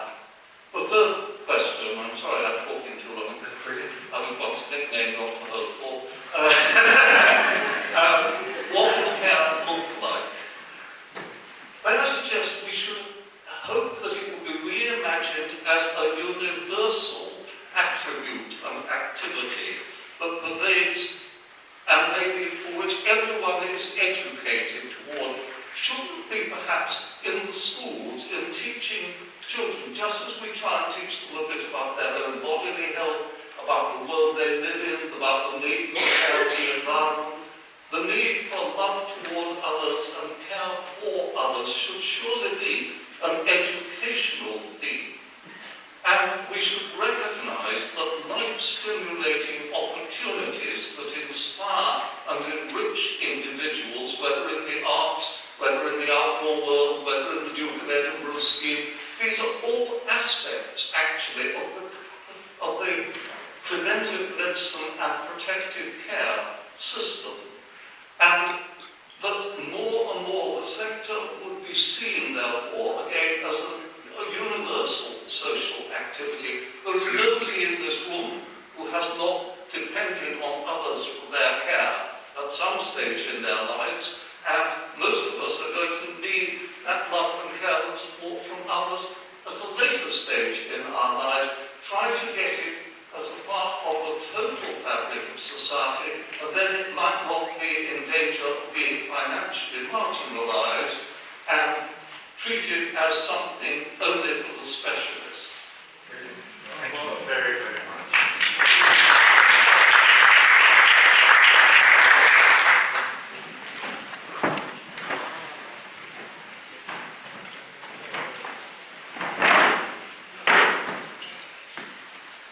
Difficult to follow on from Martin. At the end of our discussion, with only 5 of us in the group, and we moved from the national system to what we in our individual churches could do. And somebody said, well, we have a wellness clinic or meeting in this intensity. Well, what do they do and how do you organise it?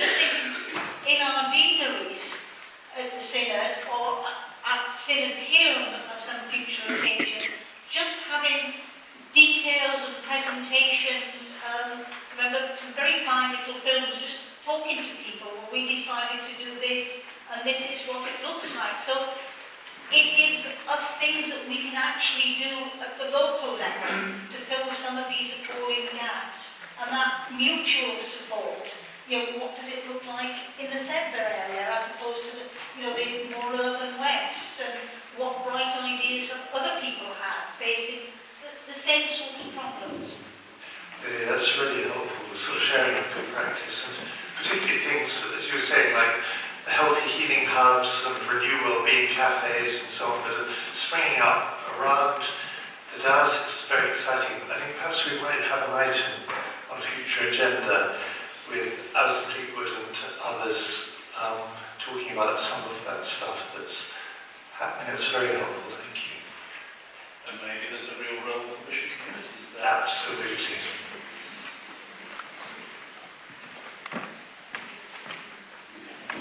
Alison Lee, Brampton Deanery.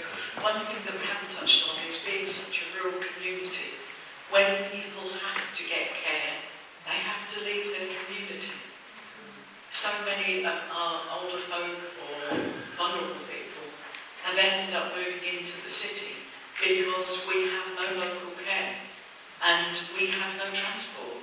Once you can't drive, you have to leave. And that's such a huge issue for people. They lose friendships, they lose support networks because they have to leave. And that kind of thing is not accounted for in any way. We have no elderly care facility in our bikes anymore, and we have no transport once you can't drive.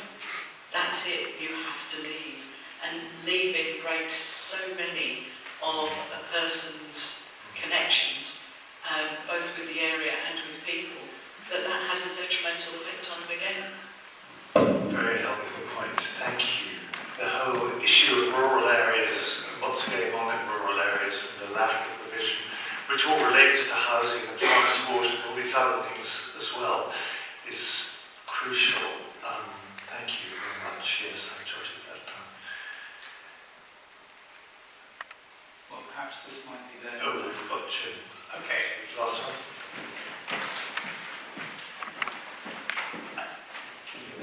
I'll try and use this sparingly because I'm conscious of the banging going on sometimes when we use it. With another hat on, I'm involved in the Cumbria Community Foundation, and we don't do things, but we do distribute funding that others have given us. There is already quite a number of initiatives which involve the church but aren't necessarily exclusive of the church, which bring social services, which is part of the care agenda, to isolated communities or people who are isolated within their communities, particularly rural. Things like Meals on Wheels, things like voluntary bus services, things like trusted people going to the bank for them, all that sort of thing. And I see all the grant applications that come into the foundation, and a number of them, quite an increasing number, are being supported financially for the material things that they offer.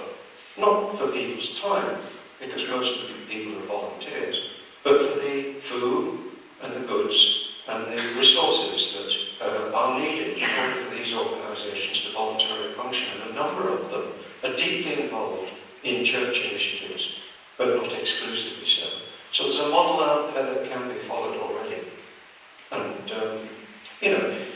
we're looking at the national agenda here, but I think a number of speakers have already said, start local. And if you start local, you'll build into big things. But do the things you can do. Just don't do nothing. I think that's really helpful, Jim. Perhaps I can just, and I won't delay this, but there is an issue with grants, and this applies to the Community Foundation as well, actually, that when people apply for grants for activities that have any kind of religious connotation, they tend to get refused. And that is a real problem that we need to pick up. If I can come back on that. Yeah. Because these organisations are socially serving. Yeah. They are not deliberately missioning. And the Community Foundation will look into that aspect. It will give them the benefit of the doubt. So if mission follows, that won't be a funded element. It might happen. But it's the actual tangible services to improve people's lively well-being that are fundable. And churches can do take strong initiatives in those directions. And that is mission, of course. Can I have one more just to come back to that comment? I'm probably loud enough. St Thomas's in Kendal, under a previous vicar, set up a thing called Community Connections as a separate charity in order to do exactly what you said, which is to apply for grants where you can say you don't have the church involved. Obviously, we only apply for community grants doing that, because that's why it's Community Connection. But it is possible to do, but it is run by people in the church who are trustees for that. Which is useful. Thank you very much. I think at this stage we probably do need to draw to so thank you to James for not only stepping in today, but the work he's doing. Can I say thank you all, and I've jotted down the comments that have been made, and we'll feed those in, but there will be many others, I'm sure, and if you would like to, somebody in these groups, if there were particular things you would like to let me have them either on a bit of paper in an old-fashioned way now, or email, if you must. That would be incredibly helpful. Thank you very much indeed. Thanks, James. We will now be breaking for lunch. There is some more space outside. There's a room to the right which will take some people as well. We'll be restarting at 1:30. We'll then be sitting as the Diocese Board of Finance, and that meeting will be chaired by Jim Johnson. After that, we'll be resuming the meeting of Diocesan Synod. So have a good lunch. Welcome to the graveyard session, the after-lunch session when everybody is enjoying food, house and their things. But for the next 20 minutes, you've got me. Carlisle Diocese Board of Finance meeting. So welcome to everybody. Last time we spent quite a bit of time, probably too much for those who were fully acquainted with what the DBF does and is responsible for, telling the newcomers to the Synod, of whom there were quite a lot, exactly that. So I don't need to go into any of that now. So we'll just go straight into the business of the meeting. Item 1 is Chair's remarks. These meetings are basically an update as to how things have been going in the diocese and where they're pointing.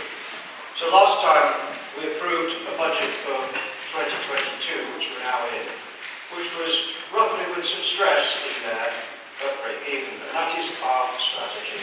Our strategy is to maximise our income, to maximise our spending on mission ministry and those things related to it, particularly more so outreach than hitherto.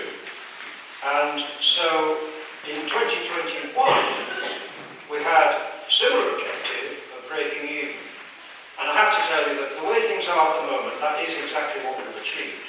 We're slightly ahead of zero, but we have to bear in mind that there are one or two fairly major contingencies coming up, which we have to, in our minds, if not in fact in figures, set aside for.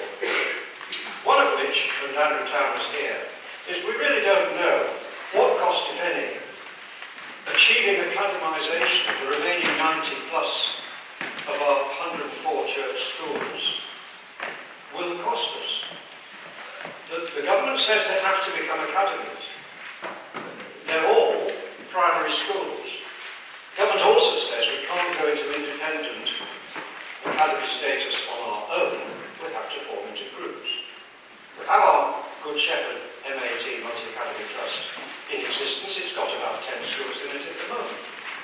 But the lion's share of our church schools, if they are to remain with a church ethos in them, logically ought to be in church-dominant multi-academy trusts. And legally there is no option to them becoming academies, although a lot of schools wish that they didn't have to for all sorts of reasons.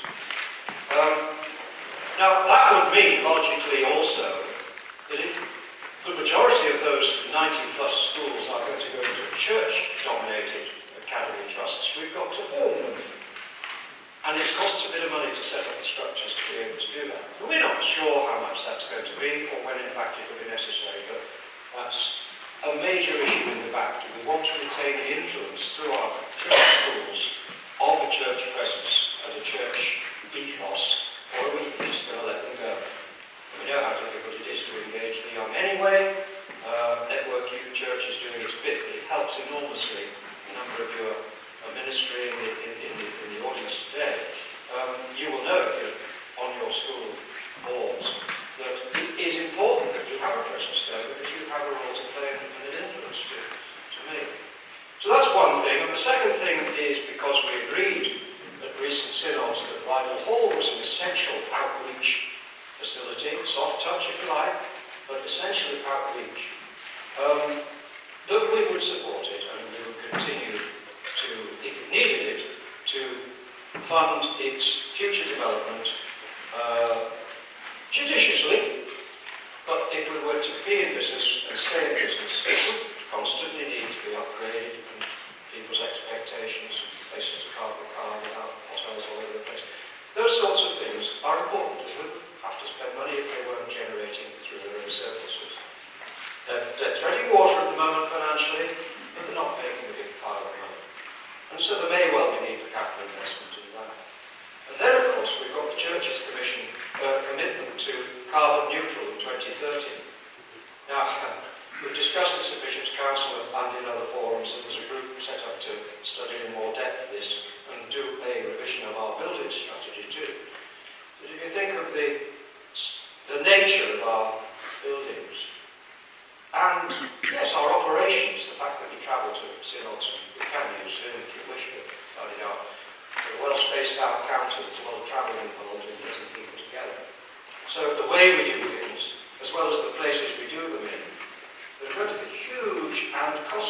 challenges in meeting or in trying to meet that objective of carbon neutral by 2030.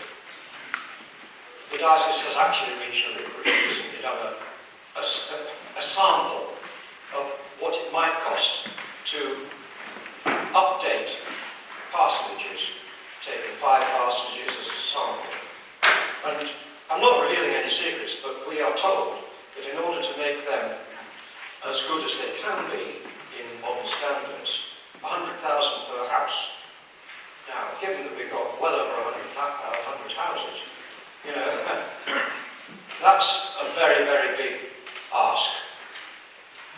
So those are the 3 things, and there are others, which are standing in the background, and we're wondering how much and when we might be called upon to fund all or part of those contingent obligations.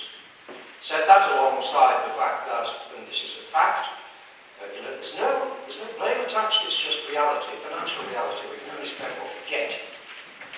That since COVID, parish offer has dropped by another 12.5%. It's a fact. We deal with facts. We can only spend what we've got. So we're having to find other ways, more inventively. As time goes on, they become less and less options. But we're aggressively pursuing a disposal of excess properties, land, as a farm, being seldom in normal times, and if you were a speculator or an investor, you'd probably think they were good investments in the longer term. But we can actually realise the cash from them and reinvest to produce twice as much as they're currently producing without any management input. And that has got to make sense because the extra money goes to fund mission. I was going to say ministry, but more and more we seem to be concentrating our attention on how we can do outreach ministry as well as hope they'll come to us. And in some cases, and Derek and his team are very, very good at this, accessing national church money can be possible.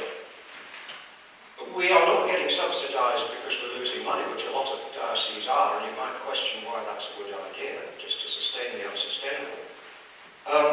But if we can produce schemes of initiative which are innovative and are outreaching, and we can produce measured outcomes, we will get support through the relationships that Derek and his team have built with Church House and the National Church.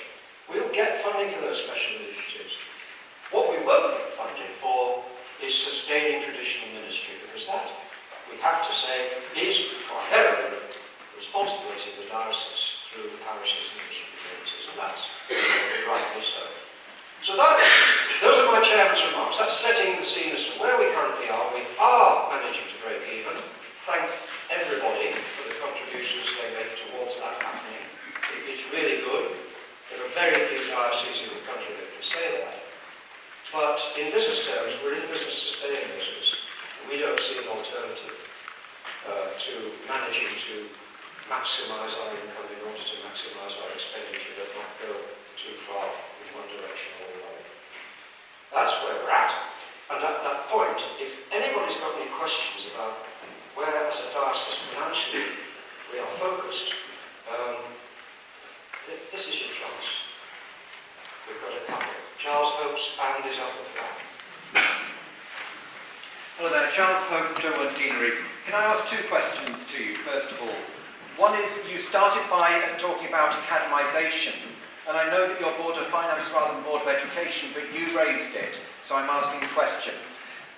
Is consideration being given to allowing church schools to form academies with non-church schools? Because that is legally possible, and you can put the legal safeguards in place to ensure the church school ethos is maintained of constituent elements.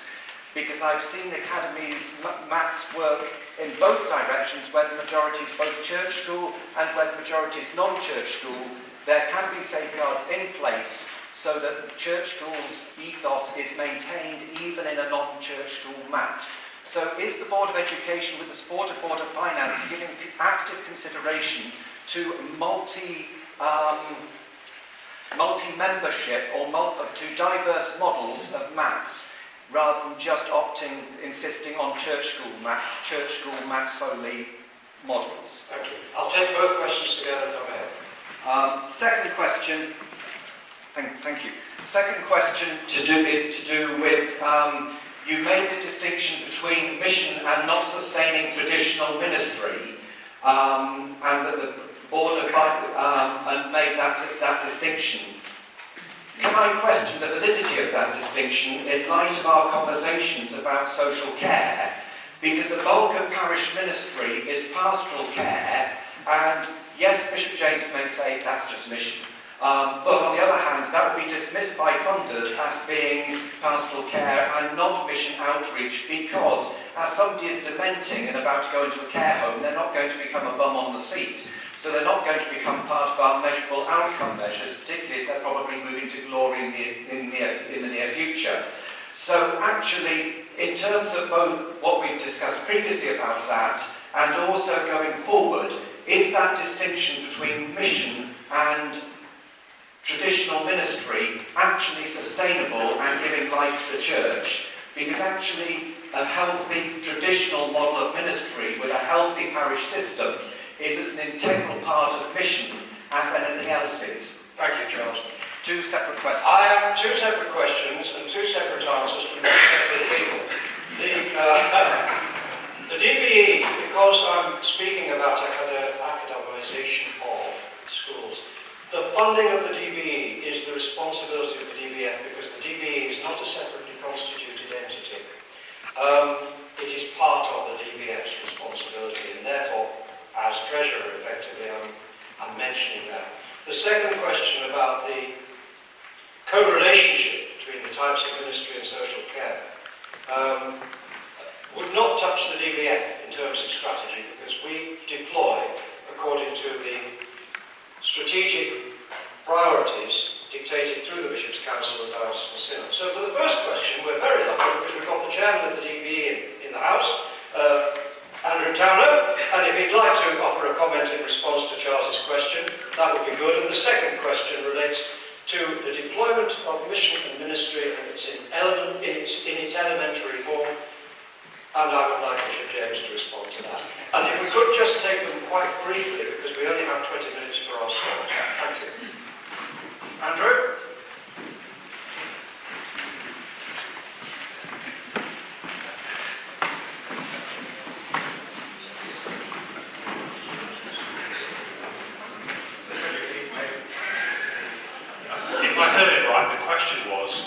Why haven't we currently given permission to church schools to join minority math structures? Is that correct?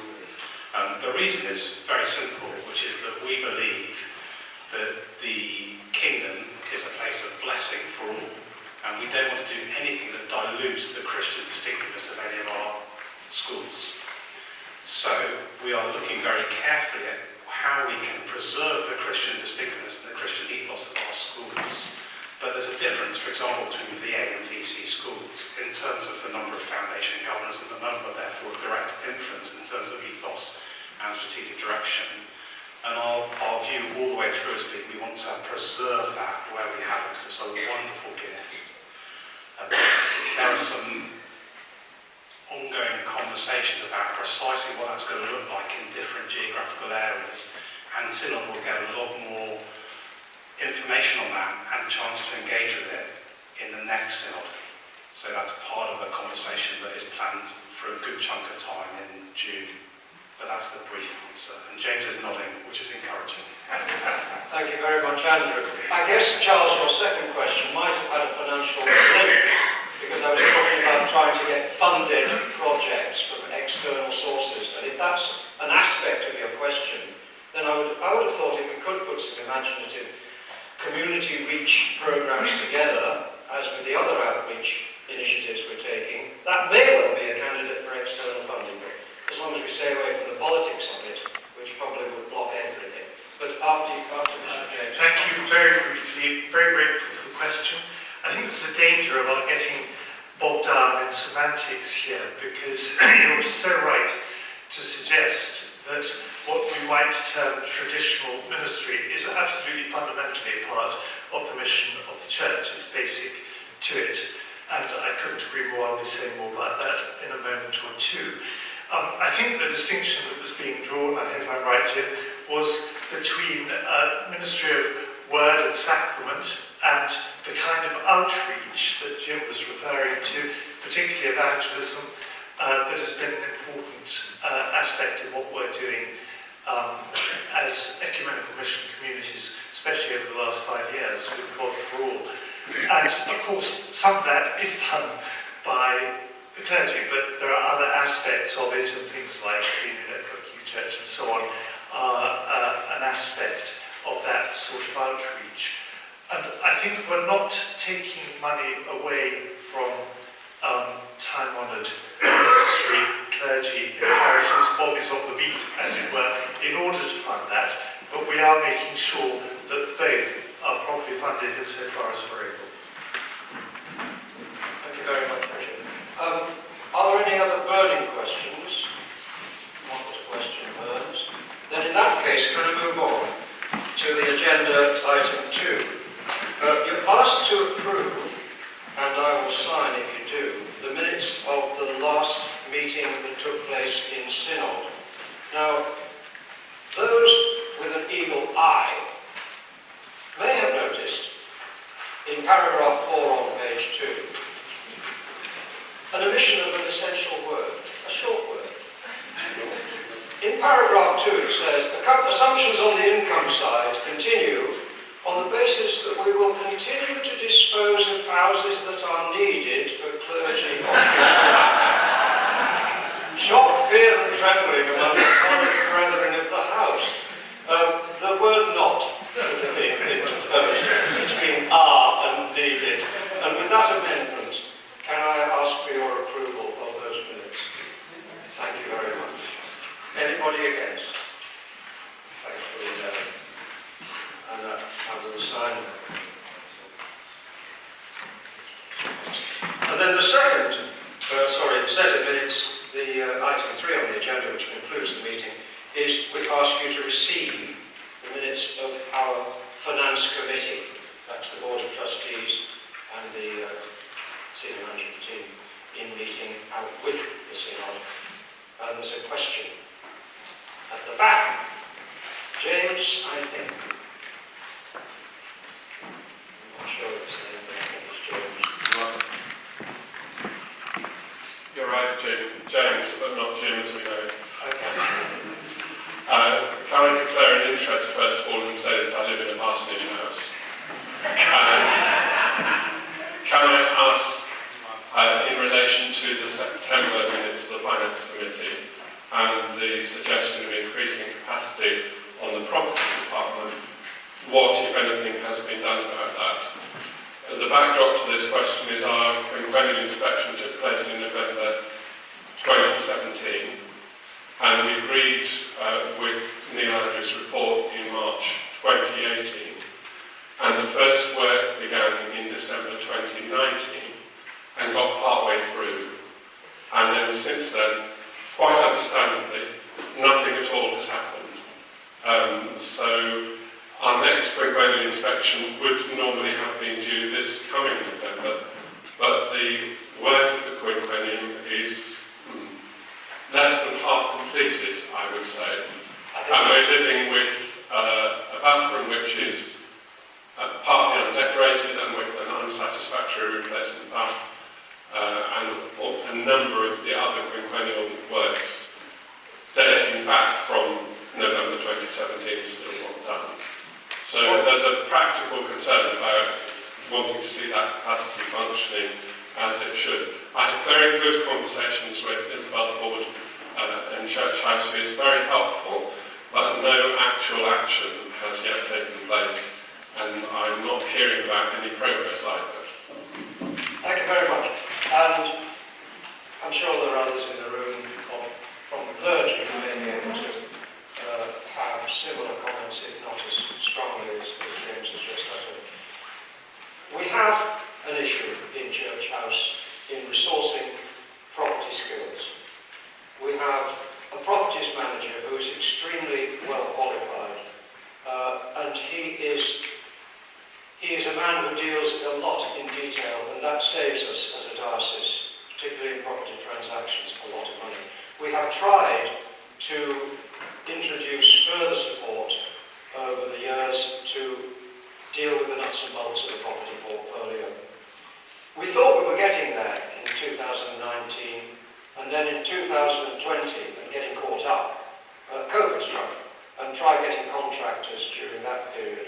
Very, very difficult, since when, of course, building costs have gone up. And we really didn't do a great lot at all, as James obviously knows, in 2020, and in fact extending into 2021, we've still got a big backlog to catch up with. It is a matter of a concern to the diocese that we need to add resource to our properties, facilities. And I don't want to get into personnel issues here, but those who have been charged with those responsibilities have been extremely highly stressed in trying to see what the priorities were, coupled with the fact that we've tried to pursue a rigorous disposal agenda. And believe me, every single transaction has produced issues, which have had to be lengthy involvement in land registry and documents. In some cases, relationships between glebe and properties, where there's no paperwork, traditions. Closed churches, there's another thing coming onto the agenda. Big time. It takes a long time from a parish deciding to close a church to actually getting a new use for it. Often the community want to have a go at finding another use for it. That obviously takes delay, but it also means the diocese is responsible for its maintenance, and it may well be in poor condition when it starts its closure. All those issues. I'm fully aware of your point. It's not ignored. I know that isn't a satisfactory answer to tell you when your quinquennial works or others are going to actually happen. The intention is to catch up with all that work within the next 12 months. Whether it happens or not, at the moment, we can't say. And if Derek wants to add anything from the senior management point, that would be that this is his chance. I've covered the points. Other than that, I do ask you to note these two sets of minutes. We have a very good board of voluntary trustees, good range of skills. We're supported very strongly by a very competent and experienced senior management team who are stretched to the limit. James has his hand up again. We're over time, but carry on. Has it been possible to add capacity, was the question I asked. I appreciate all the other factors. It has, and it hasn't worked. And I won't give you the reasons why, but in order for a team to function, it has to... If I give you one example, we've replaced a part-time member of staff supporting Neil with a full-time member of staff, with the absolute intention of increasing the capacity applied to this. That individual then caught COVID, they were hospitalised, they're still probably not fully recovered from having had COVID. In that situation, you either wait for someone to recover with an uncertain timescale, or you try to find additional resource to do that at a time when the financial situation is incredibly tight. I think all I can say, James, is we're working on it really hard, but we're trying to do it spending as little money as possible, because ultimately the opportunity cost of spending more money on housing is probably spending less money on clergy. And second, these things are not easy to resolve. You know, events happen. So there's no doubt at all that on your housing front we've let you down, and I apologise for that, because things should have been done quicker and more efficiently. But I can assure you we are doing what we can. But it's not an easy issue to resolve, especially not in the current sort of working climate, or the working climate we've had over the last couple of years. Thank you very much. Appreciate the answer. Thank you. Thanks, James. You note these minutes? You do? Then in that case, that ends the meeting, and thank you very much.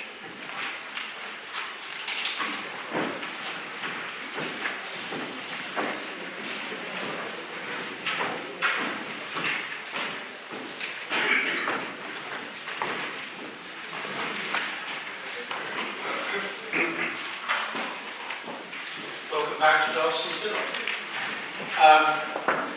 Before we start on this afternoon's agenda, just a quick note. There have been complaints or two about some of the parking on the verges outside. I guess not everyone has been able to get into the car park. If you are going to park on the verge, can you do it fairly carefully to make sure that there is enough space left for things like pushchairs to get past? Because people do actually use those footpaths quite a lot. Thank you. So we now resume the meeting as Diocesan Synod and turn to item 8, the annual report on safeguarding, which will need various papers E. This item will be introduced by the Archbishop of Carlisle. I'd be grateful if he could limit himself not much more than 10 minutes. Thank you. Good afternoon, Synod. Oh, what a wave of enthusiasm they say, we're going to be, actually, we'll be briefer than 10 minutes. You've seen the 6-page report paper E. I'm sure you've all had a chance to read it and digest it. I'm happy to take questions, but we felt the best use of this time, actually, is for Canon Benjamin Carter to do a presentation on the safeguarding season, which will take up the bulk of our 9 minutes and 35 seconds that we have left. I just want to say a couple of things on the report. The report is very thorough.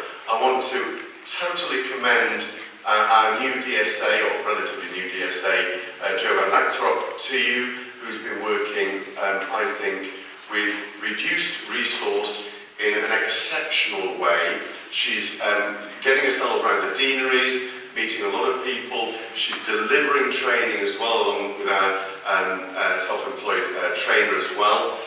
So I commend her to you. If you've not yet seen her, or she's not yet been to your deanery, she will. But she's doing an excellent job. So I'm just going to commend the paper to you. It is for noting only. We're not voting on anything. But I'm happy to take some brief questions before handing over to Benjamin, who will share, which I think is something that is really exciting, that the cathedral have done, and we're hoping to spread around. So any questions? Oh, I love that. Benjamin. Thank you, Lee. And many thanks for the invitation to come and speak to Synod today. My name is Benjamin Carter. I'm the Canon Warden at the Cathedral, also the Cathedral's Safeguarding Lead. And as part of that work, we undertook the safeguarding season in October and November of last year. It was a broad attempt by us to try and reframe how we respond to and understand our role of safeguarding everybody within the life of God's Church, not just at the Cathedral, but more broadly. But it began actually with an invitation by a survivor advocate who wanted us to engage with what's called the Loud Fence, which is a way of celebrating the voices of those who have the courage to speak out about those who've been affected by abuse. So we've got a short video to show you now which explains a little bit about the Loud Fence. But that was actually at the end of about a 3.5-week season, which included a Safeguarding Sunday service, a very well used and utilised prayer space, regular worship and prayer, and support through that whole period. So if we show the video, then I'll talk a little bit about our experience of that as well.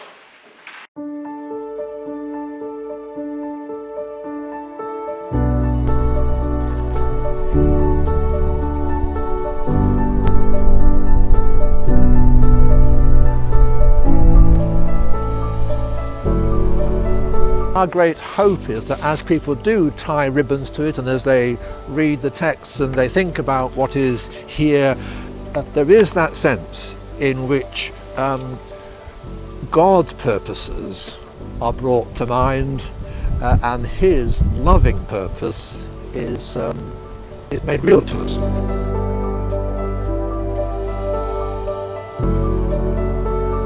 Child sexual abuse is an absolutely abhorrent crime, and we turn our face away from it because we don't want to look at it. It's terrible, it's awful.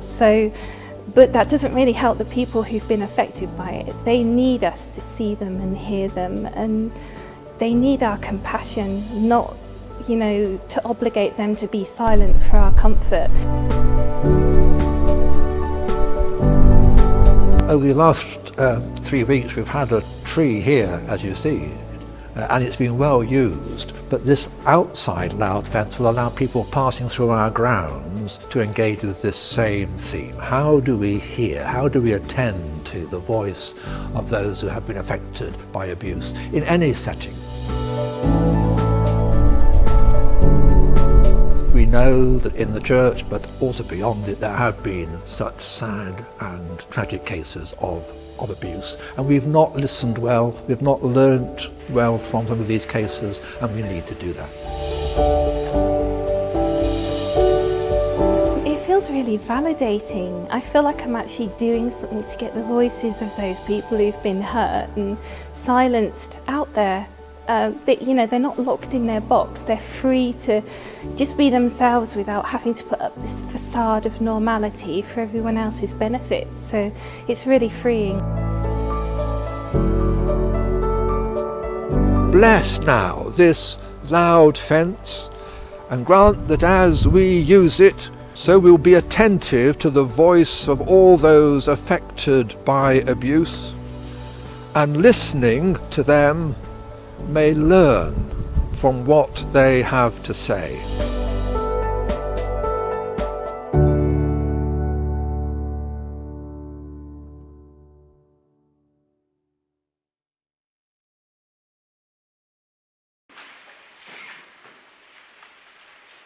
I hope that the paper that you've received actually speaks better about the detail of what we actually did through the safeguarding season than I speak now. But I just wanted to say a few things about our responses, our kind of recognition of what happened through that season. I think the first, which was very important for us, was that it began with a response and an invitation from a survivor advocate, Antonio, who saw on the video there. And it was very important for us to go towards that invitation. I think too often when we encounter survivors and survivors' voices, we can be anxious about what that looks like. But our instinct was to go towards that.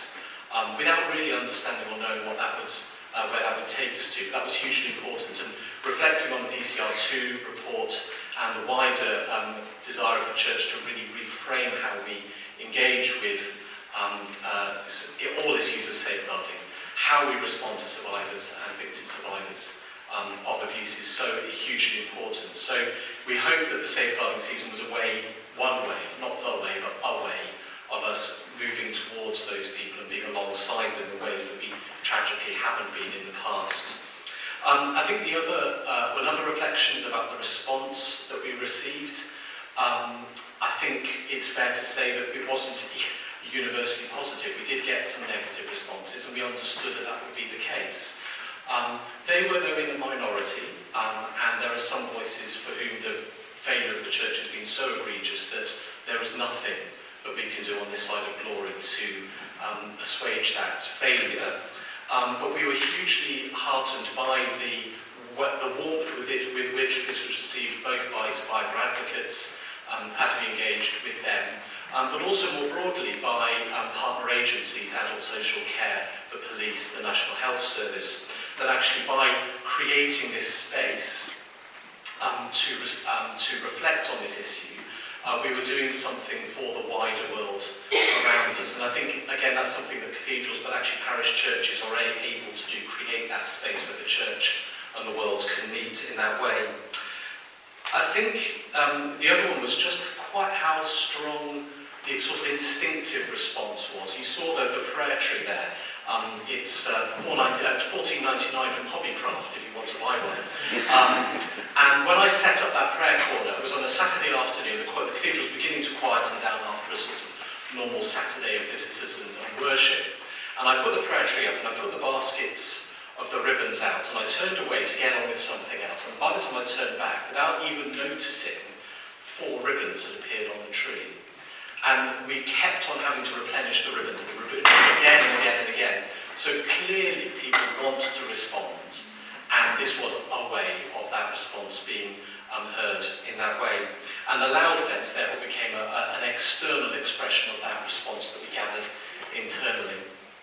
I think the last thing I wanted to say was that this was not the end of a process, but the beginning of a process for us, I think more broadly, I hope, that the we were very clear from the outset that this safeguarding season is something that we will continue to do at the cathedral for as long as it takes for us to not need to have safeguarding seasons anymore. And that might take us to the other side of glory as well. So we are committed at the cathedral to run a very similar season this coming autumn, sadly without the calming and sonorous tones of the Dean with us while we do it. But also we're very excited to use the experience we've had of the safeguarding season to begin to share it more broadly within the life of the diocese. So Joe Van Natstrop has been coordinating some conversations initially with Kendal and Maryport, but we're hoping one or two other places as well, where sort of complementary safeguarding seasons might happen across the diocese. I think we want to sort of build slowly and steadily so that we ensure that we continue to build this well, but that loud fences and prayer corners and worship and response can be felt in different parts of the diocese, and over time we can slowly, I'm not quite sure what the right metaphor is really, but certainly reorientate ourselves on these really defining questions for us as a church. So those were that was our experience and our report. I'm very happy to take any brief questions on that, but also I'll be here until the end if anyone wants to chat to me more informally about it as well.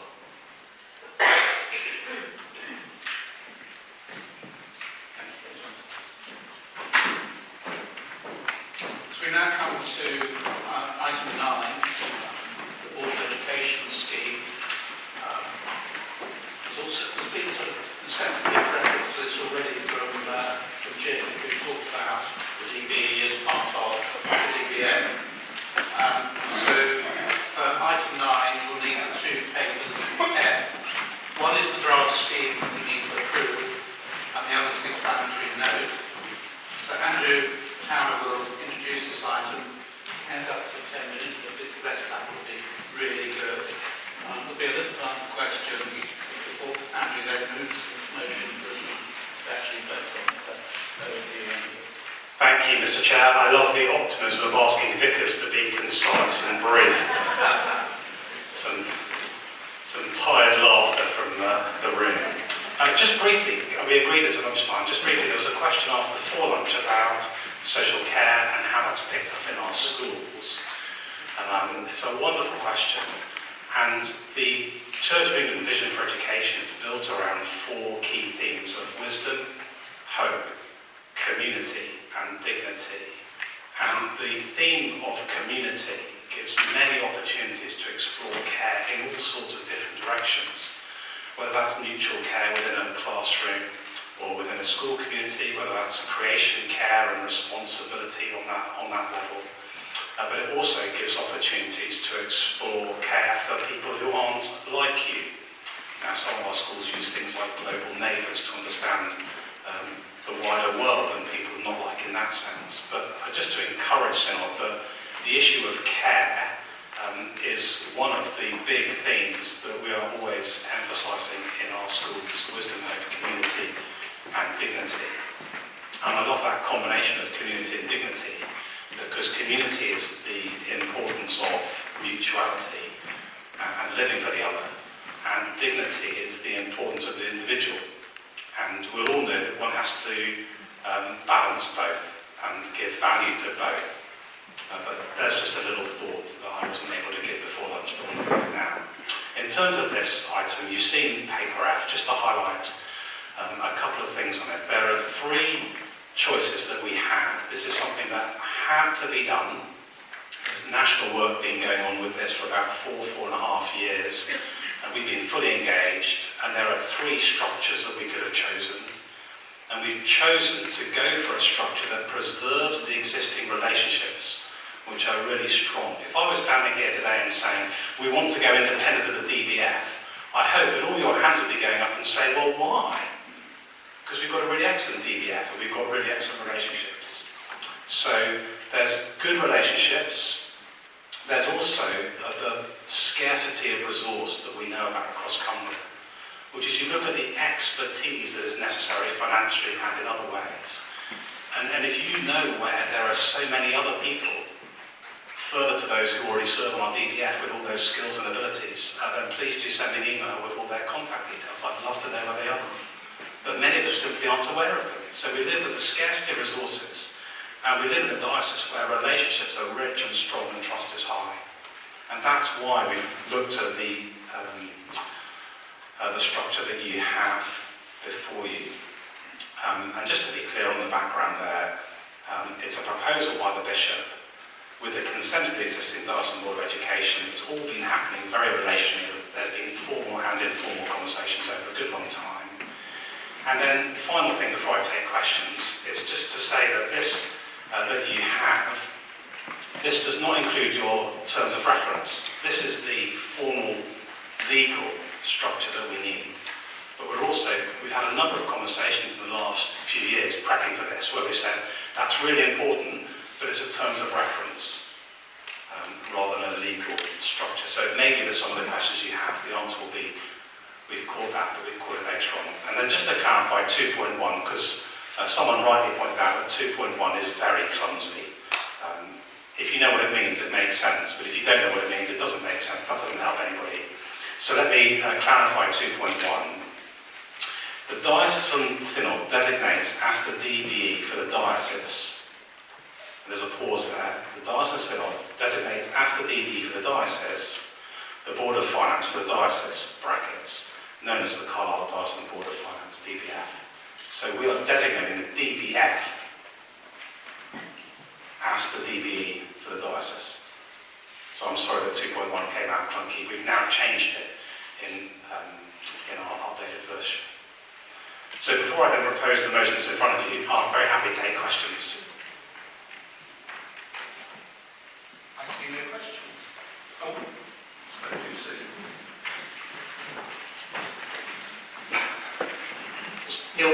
Penrith, what is the difference between this new draft scheme with current existing arrangements? Brilliant, thank you. What we've gone for, Neil, is to try and keep as close as possible to the current arrangement. But this scheme formalises the DBE as in effect the subcommittee of the DBF. And so it formalises that, but because the relationships are rich and strong, and because the terms of reference will make clear the independent function of the DBE within very, very few, and again you see them in here, within very, very few things we could do to really catch the attention of the DBF. It keeps as close as we can to what we've currently got, but it sets up the DBE as financially and accountability-wise a subcommittee of the DBF, which is functionally how we've been going on for ages. Is that a question? Is that okay, Nick? Charles Holmes, Derwent Deanery. Thank you very much indeed, Andrew, for that and outlining the close relationships between the Board of Finance and the Board of Education. That began to answer some of the questions that I was raising with you over a cup of tea in the hallway beforehand, because I asked the question about why not alternative models. I would ask the question, though perhaps possibly more aimed at the Board of Finance people, what is the liability of the Board of Finance and the Board of Education? And should the Board of Education make a cock-up of it financially, where does the buck stop? With all respect, and excuse my language, but basically, apart from stipends, the biggest item, spending department in this diocese is the Board of Education. And a contract on a church school goes wrong doesn't affect the Board of Education because you're not actually liable for anything, but it blows the parish off and potentially is the only bit of general funds we've got in the diocese. What is the exposure of the Board of Finance to Board of Education contracts and operations? And how is that risk managed and minimised? That's a good question. I'm not sure I know the answer, but I'm happy to hear from Derek or someone else. Charlotte, do you know an answer to that? Yeah. So Charlotte Tugway is our Deputy Director of Education, and she's done all the legwork on the legals, so I shall defer to Charlotte.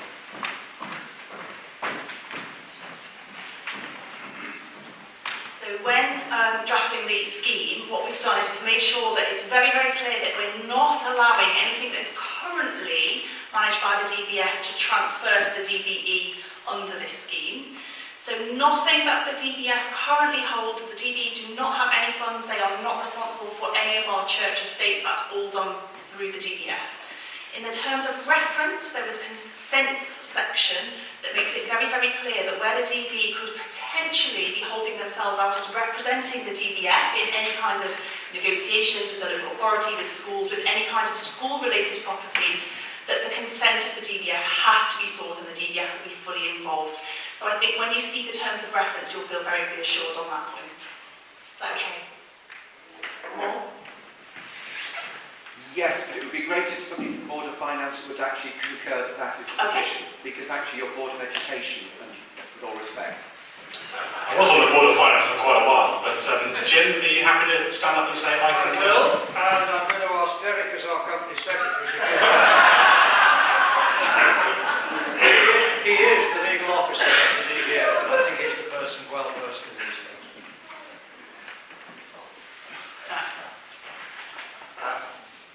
The liabilities of the Diocesan Board of Finance in respect of its work in education through the Board of Education are actually spectacularly limited.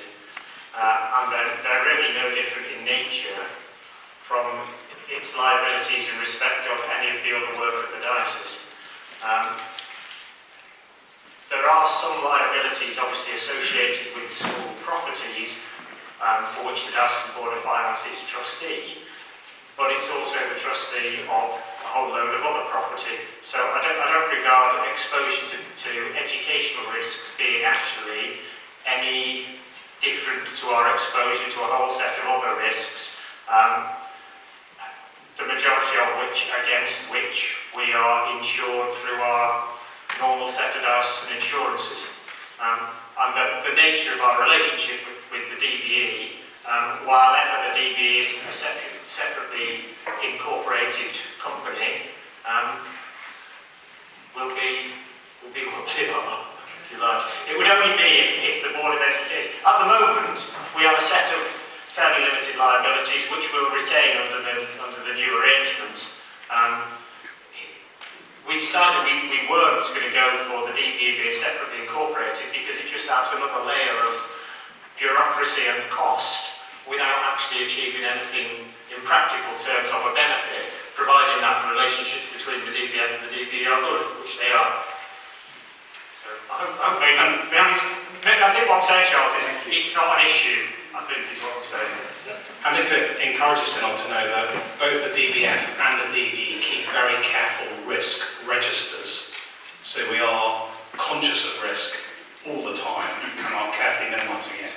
And just to say again that in some ways what we're doing here, what we've been forced to do by national decision, actually clarifies some relationships that have really worked by goodwill in terms of, for example, the Barchester account, which has a number of millions of pounds in it, which really is under the DBF, but it's for the DBE's use.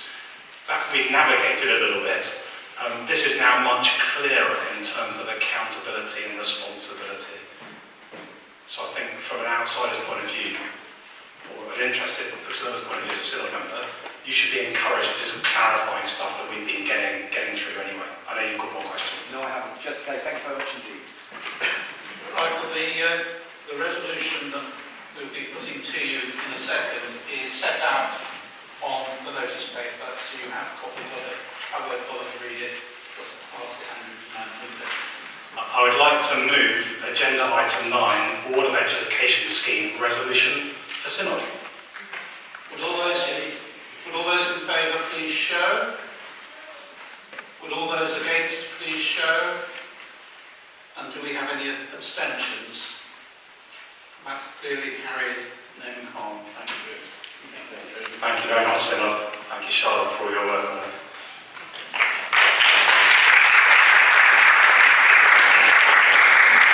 So, running a little late, but we're now moving on to item 10 on the report from General Synod. You should have found on your seats a written report on the Deputy Group of Sessions of General Synod. As you may well be aware, the elections to General Synod that were held last autumn resulted in 2 new faces in the House of Laity and 2 new faces in the House of Clergy, both great additions to the General Synod scheme. And I thought it would be interesting to hear some of the first impressions of General Synod from 2 of our new representatives. I think Christine Burgess is now here. I think I saw her come in. Yep, good. and also Nikki Pennington. So I'm going to ask them to join me up here.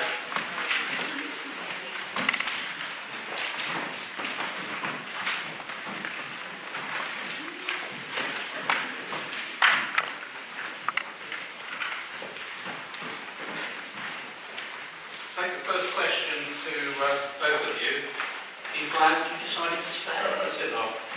Wow. No, are you glad you did? Oh, we did. Yeah, I mean, it's been an incredible sessions that we've done now, hasn't it, Steve?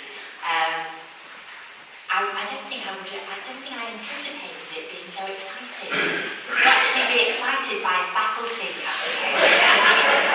Yeah, that has been quite a revelation to me. But no, it's been hugely interesting. A real privilege. So thank you for those people who placed their trust in us and voted for us to stand on this diocese's behalf, because it's an amazing opportunity to meet people right across the church and to learn what's going on, to be blessed by that. And our hope really is that we bring some of that learning back to the diocese, that we can benefit from it and share what we're doing as well. So we're very much shouting up for what we're doing here in Cumbria. No, I'm very glad to be elected, so again, thank you if you voted for me. But it's just a massive learning curve for me. That's what I can say at the moment. I'm still absolutely in learning mode, but great privilege. What have been your most memorable moments from the November and February sessions, both of you? Christine's going like this. Well, actually being able to find my way around Church House has been an achievement. I don't know whether that's been memorable. For those Harry Potter fans, you know, the room of requirement, where Malfoy desperately tries to find it, it's a little bit like that, trying to find the tea room in the church house. Suddenly you come across it and you think, wow, that's amazing. There's been some really passionate and inspirational debates that we've witnessed. I think one of them was in February, where Lord Paul Boateng was speaking about the Archbishops Commission for Racial Justice, and to hear him talk about racism being a wound in the body of Christ was, I think, probably one of those moments that I will never forget. He managed to encourage and challenge all in one go. He promised that he would hold our feet to the fire as he worked through, I think there's 48 recommendations on the report from Lament to Action that the church is looking to implement. So we actually address and make a difference to this time round. We've come very close to talking about it. There's lots of good intentions, as Paul Boateng has said, but actually to make a difference, and I think he's the person and the people that he'll be working with to do that. So lots of really inspirational, I think foundationally moving things that are happening in the church, which is really good. What about you, Christine?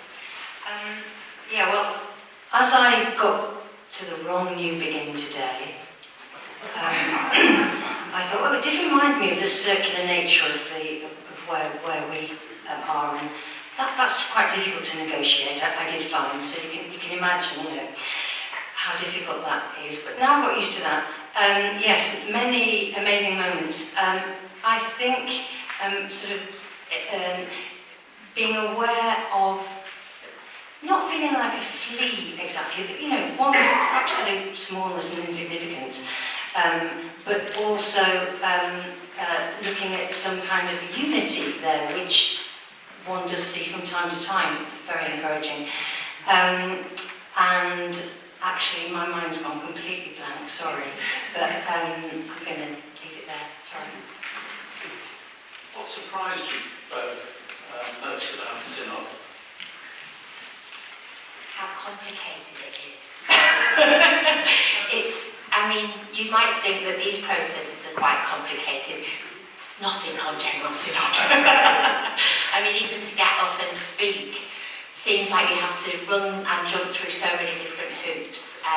But I'm slowly getting to grips with the processes, really ably aided by old handlers like Val and Chris, we try and sit next to them, if at all possible, and sort of nudge them and say, what's happening now?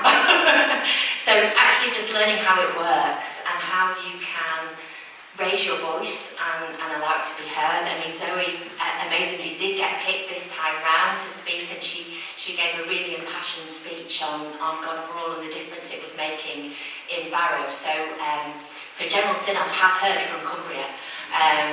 But yeah, I think that's the thing that surprised me, how complex it was. Yes, I think probably what I was going to say before was weirdly, so Nick Baines is putting forward, what's it called? The thing that he's doing. A governance review, I knew that. And that's in order to simplify governance. And actually, of course, that is not accepted by everybody. Absolutely, it needs to be thought through. But just beginning to understand something of the way how everything works, I can see that probably not having 120 committees on, it is probably better to try and work together so that a committee over here is not inadvertently working against or on exactly the same thing as a committee over here. I'm probably saying all the wrong thing here, but that is something that I have was surprised that I was interested in and felt almost passionate about. Thank you. Something like 2/3 of the members of this synod, this General Synod, are new to it. Do you see any themes emerging? So, for instance, I'm quite conscious of the Save Our Parish movement. Yeah, it is kind of quite apparent that there is that some people have come onto Synod with kind of a certain view as to what they want to get across. And to some extent, that seems to be slowing things down a little bit. This is my personal view. For example, on that very same report that Christine was talking about, the simplification of governance, I think there was a half-an-hour debate on whether people were happy to say that they welcomed the report or that they were thankful for the report. Two tightly, slightly different things, that if you're welcoming, are you signing up to anything? So there's a level of kind of,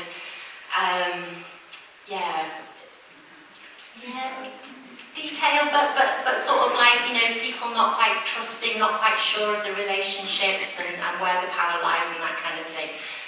That's my personal observation. I don't know whether that was like that in previous synods, but that's what I'm seeing here, that there is a little bit of slowing up as people are testing the water and working out how they're going to work together as this sort of new body. You always get some people with agendas, because of course we've had it previously with women bishops. And we'll see it with love and faith, living in love and faith. So, but I think what's been unusual this time is quite a large group of people coming onto Synod for the first time with a particular agenda they really want to push. And I think that's to a much greater extent than has normally been the case. And it keeps impinging on things. So, for example, we had we had an item on setting God's people free and the drive towards much more discipleship from lay people, much more involvement from lay people. And at one point there was an intervention because someone felt that this was simply being done so that we wouldn't need as many stipendiary priests, which was something that had never come into it. But it's indicative of the sort of things that people are now actually attacking. So I'm happy at the moment to open it up if anyone has any questions they'd like to ask, but I'd say we don't have much time at the moment. Just to encourage folks that if they do want questions asked at General Synod, then please do talk to your General Synod reps, because we can table questions on your behalf. And what happens is you get the opportunity, the agenda comes out, you are given an opportunity to table a question. I think it's usually about a couple to 2 to 3 weeks in advance. And then you get a written answer, and then an opportunity to ask a supplementary question on the day. So if anybody does want a burning response to a question that's sort of like on their minds, then please do just say. So there's myself and Christine, there's Val, there's Chris, there's Stuart, Fife and Jamie Maycock, who aren't here today, but we'd all be really happy to do that and table it on your behalf. And it can be worth doing. I asked one several years ago on behalf of Nigel Holmes, and it actually hit the media before General Synod started in quite a big way. So they do actually get noticed.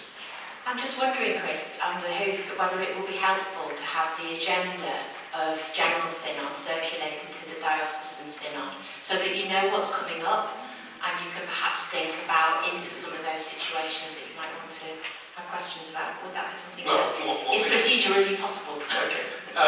The papers for General Synod are actually freely available online, and so we can simply ask that the details of that go out on the e-news, and people can actually then pick those up if they want. But also, most of the proceedings are actually televised. They're available on live stream, and later on, quite often on the Parliament channel, so you can actually watch what's happening as well. Thank you, Dave.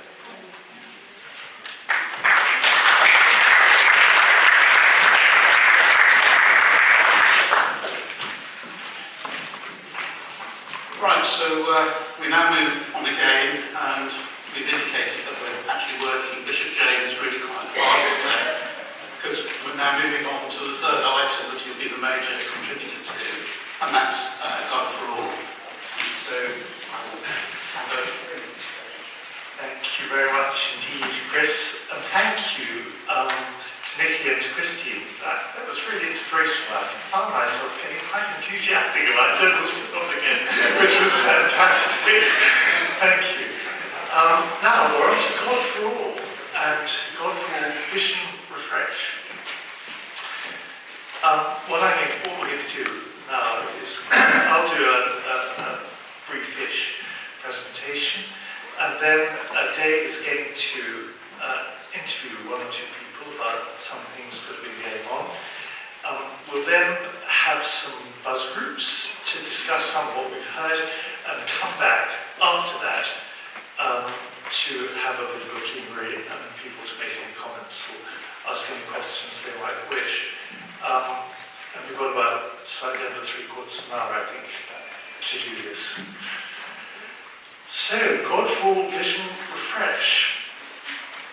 First slide, if we may, because we began with, you may recall, this is familiar, I think, to everybody here, with 100 days of prayer from June to September 2019. Seems like a kind of eternity again, doesn't it? Just as we were getting sort of into COVID. And, we had an ecumenical request for prayer right across the county and across all our denominations. There were various resources that were made available. The Ecumenical Spirituality Group came up with some very useful prayer cards which were widely used. And we had some leaflets which summarised the current vision, and those were distributed all around. In terms of communications, there was quite a lot going on social media, I gather, and on the on e-news and so on. And prayers were submitted by quite a number of people to an electronic prayer wall, which is an exciting development, which hopefully we'll use again in due course. So 100 days of prayer, followed by 100 days of listening from September to June. September 19 to June 20. This was actually extended just a little bit to 131 days of listening in order that we could get feedback from our ecumenical partners who operate on a slightly different time scale from us. We operate on slow, anyway, that's another matter, and from our church schools as well. And we had some workshops run by a number of people, including Bishop Emma, with a number of targeted groups of people such as mission community leaders and clergy and so on. And those same workshops were then taken back by the people who'd been involved with them and hopefully took place in local contexts. And during this time of listening, feedback came from a number of individuals. We reckon that about 2,000 people altogether were consulted or talked with or, fed in their views. About somewhere around 10 to 12% of the worshipping communities of our four partner denominations. So quite a wide consultation, and this was all promoted using our usual comms channels, particularly e-news. From that time of listening, we moved through to conversation, June to July 2020, particularly with the church leaders from our four partner denominations, as you're all very well aware, Church of England, Methodist, United Reformed and Salvation Army.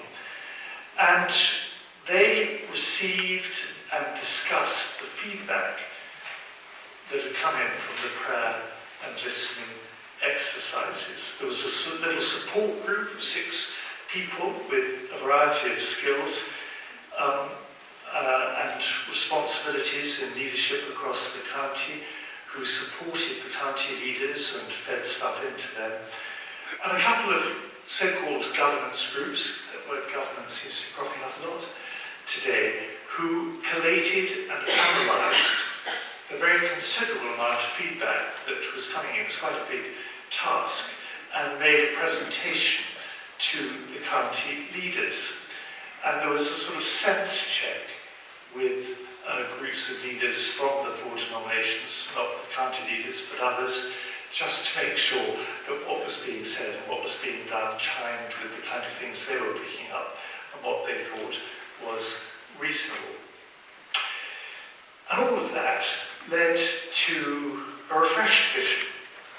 And this was kind of put together between July and October in 2020 with its 4 major themes. Now these 4 themes were building on and expanding the previous God for All vision with its clear emphasis on church growth and outreach.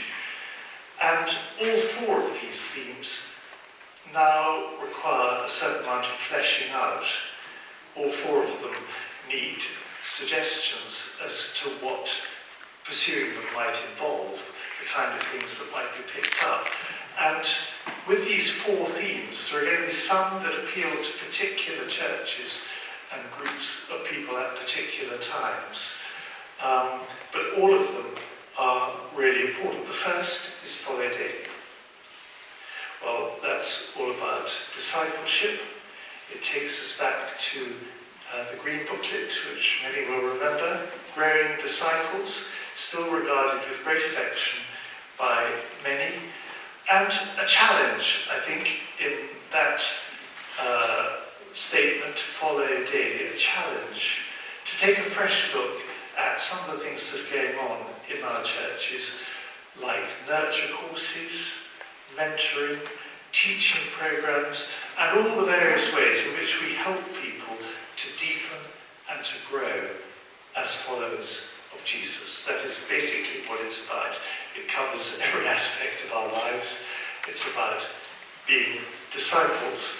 And that ties in, of course, very closely with the first great commandment: love God with all your heart, soul, mind, and strength. Second theme, care deeply. And this is all about pastoral care, which again is something that's cropped up several times in our conversations in the course of today.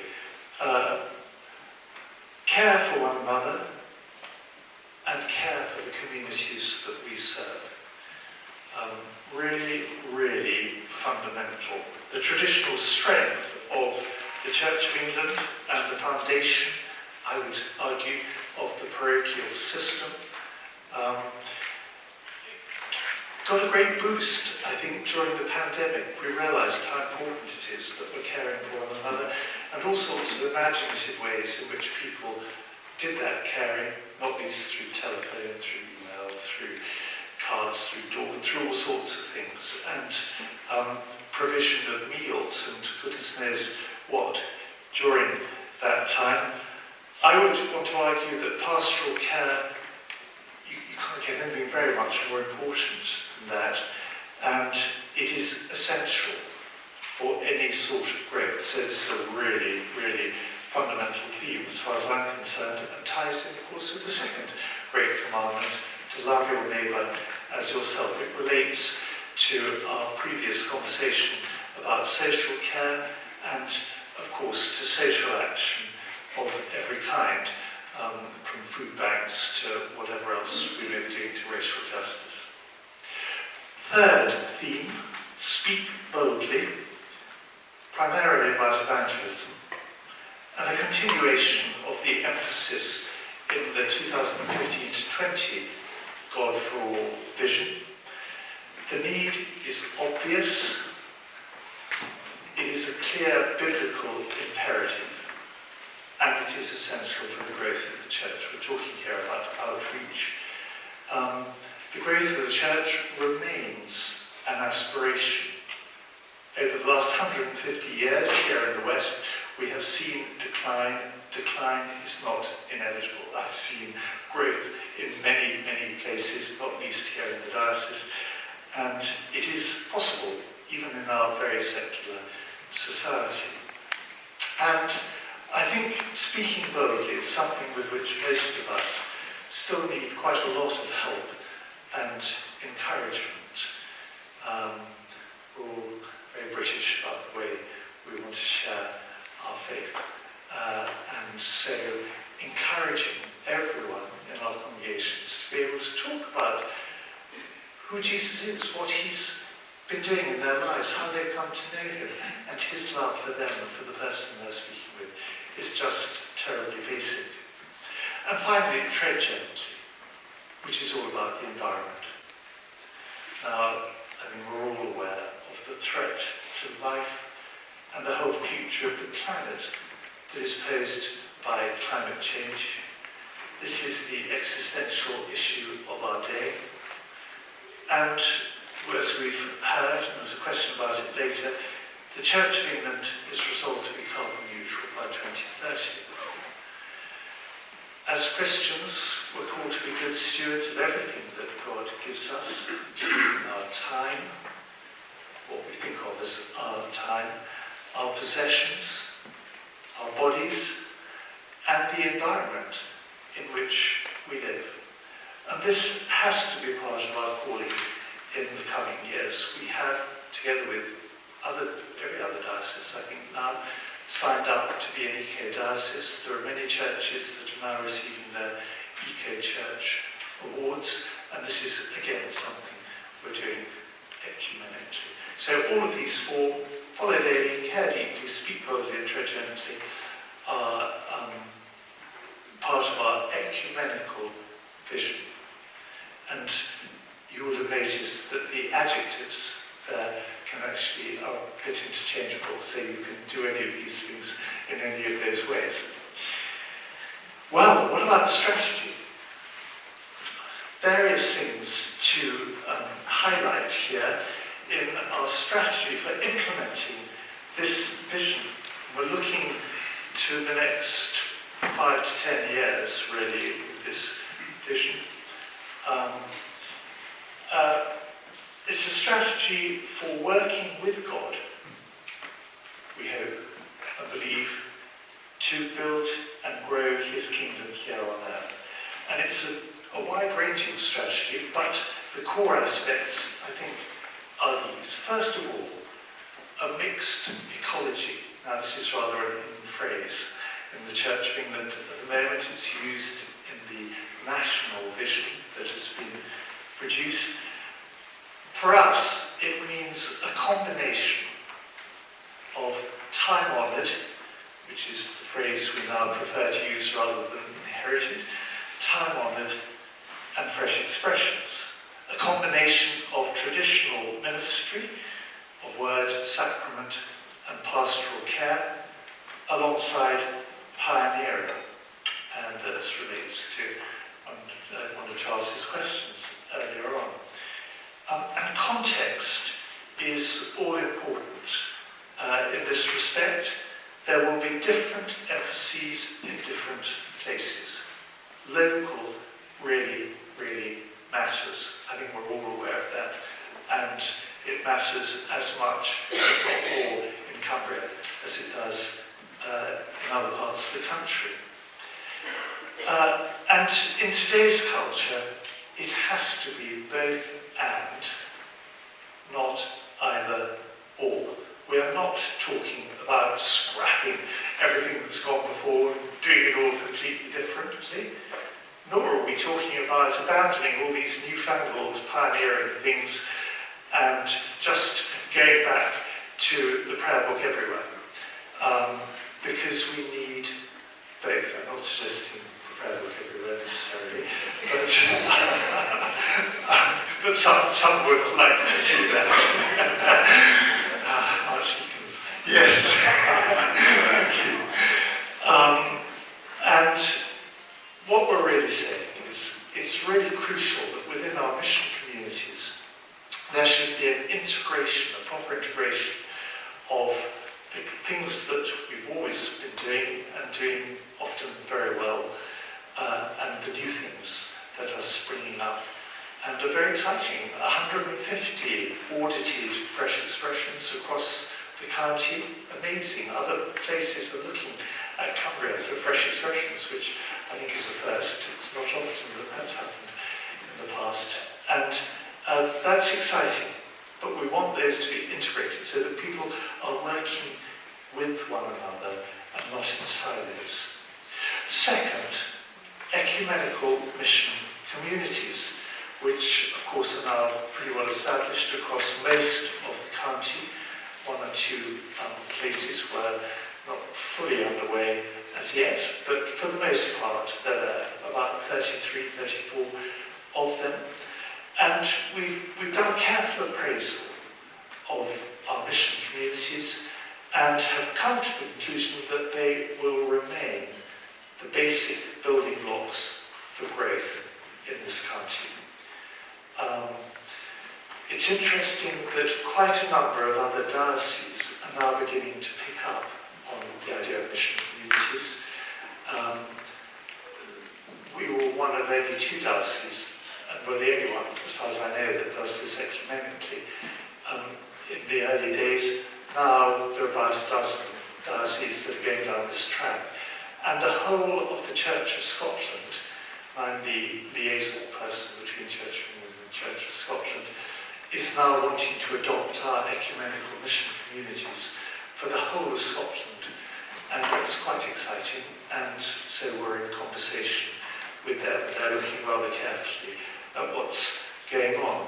The key to understanding what mission communities are all about is, of course, in the title. It does what it says on the tin, engaging in mission and care, community angle, together, ecumenically, and in community.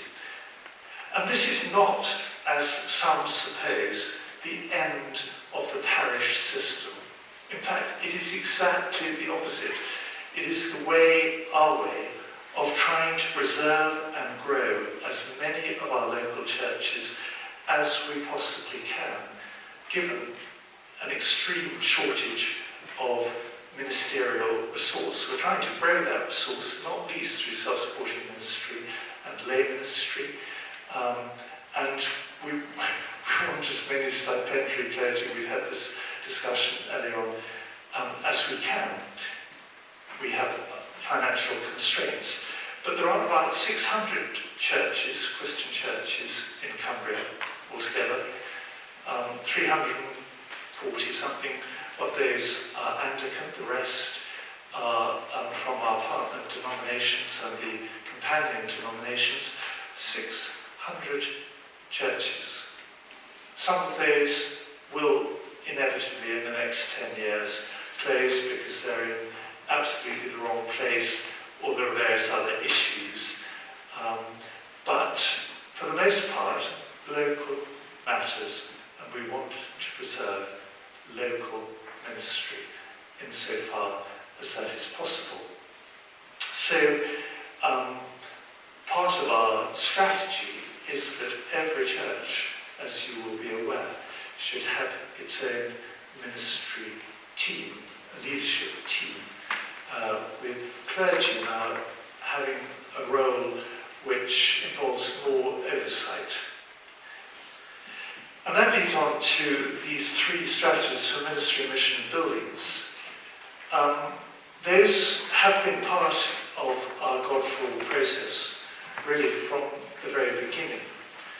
And we've looked at them and decided that they remain workable and foundational, that there's not a lot we want to change. They do need tweaking. The context has changed over the last 5 years to take into account developments in the church and society. But they also need implementing, and they need implementing with some vigour, especially the buildings strategy, which is a very good strategy and a very important one. And Lily reminded us earlier of the link between buildings and mission, which is a really important one to bear in mind. And also the training of mission community leaders. A number of other issues which are important to us all. The first is chaplaincy. Glyn raised this earlier on, talking about AMA chaplains. I have a bit of a vested interest in chaplaincy because I have sort of overall responsibility for hospital chaplains nationwide. And the pandemic has really, really increased the profile of chaplains in almost every area of life. I was on Tuesday at St George's Hospital in Tooting and had a roundtable meeting with the chief executive of that hospital and a few others, and the heads of their various departments, including their chaplaincy department. And the one thing they all said in the conversation we had together was how important chaplaincy had been for them during that time, and the same would apply right across the board, in schools, in prisons, in universities, in agriculture, in the emergency services, in the armed forces, and so on and so on and so on. And in this county, we have about 80, somewhere between 80 and 100 chaplains, I think, which may be a figure that surprises people. Some paid, many of them voluntary. They are on the front line of mission. One chaplain I remember once came to me and said he'd been to his bishop, who'd said, "What persuaded you to leave the church's mission?" And this is almost unbelievable because that's a big part of where our mission is. But the thing is that chaplains can lead quite a lonely life and often feel quite isolated and unappreciated. Not in this county, I'm happy to say, because we have a chaplain to the chaplains. But it is often the case, and so we're looking for greater integration of chaplaincy within our mission communities for mutual support. Pioneering, including church planting, which is again a bit of a buzzword at the moment in the Church of England, which in our context I think means primarily revitalisation. I mentioned we already have 600 churches. I'm not sure we need a lot more churches, but some of the churches we've got need a real injection of new life. And the New Start team that has been established on the West Coast is a really good example of the kind of thing that we want to see happening. There are questions about the number and the focus of the growing cohort of pioneer ministers. We've got really quite a significant number of pioneer ministers now in the diocese across our denominations. And we have the Northern Mission Centre in Penrith, which has been set up with Church Mission Society, training pioneer ministers from right across the north of England. Exciting place to be. Then there's digital lessons that we've learned, all of us, even me, from the pandemic. Not the answer to everything, but then I would say that. But it can be a very, very useful tool. And the question is how to use it effectively, especially as part of our agenda for growing younger. Ecumenism, now also, I hope and trust, firmly established, but we can't ignore some of the big questions that confront us over all sorts of issues, ecclesiology, as we were hearing with LLF, sexuality, and so on, and so on. I think you know my own passionate commitment to ecumenism, both as a biblical imperative and a pragmatic necessity. But I'm, like everybody else, very well aware of the big issues that lurk so often beneath the surface. Stipendiary clergy, well again, back to some of our previous questions and discussion. In recent years, as we're all very, very aware, due to financial constraints, steady decline in the parish offer, which is now in real terms worth 40% less than it was 10 years ago. Due to that, there's been considerable reduction in the number of stipendiary clergy that we all regret deeply. But this raises all sorts of questions, huge questions, that I won't rehearse now, it's another whole conversation. But I personally remain absolutely committed to the role of and need for stipendiary clergy. And there are important conversations to be had here about ministry in general. And those are happening, those conversations throughout the country. It's not just here.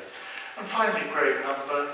I think you don't need exceptional powers of observation and perception to see that the average age of most of our congregations is, should we say, on the mature side.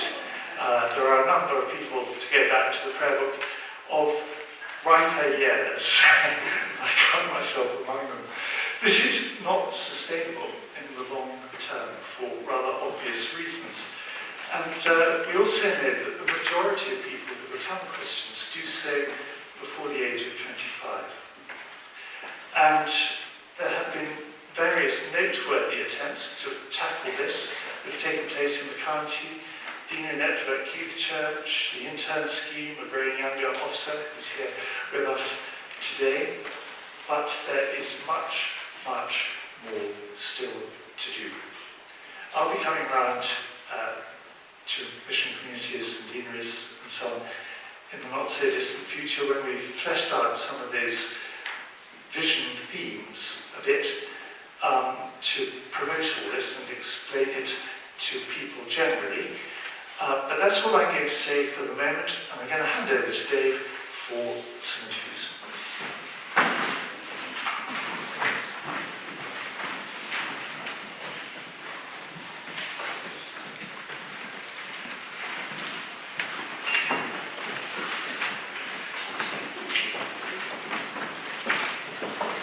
Thanks, Bishop James.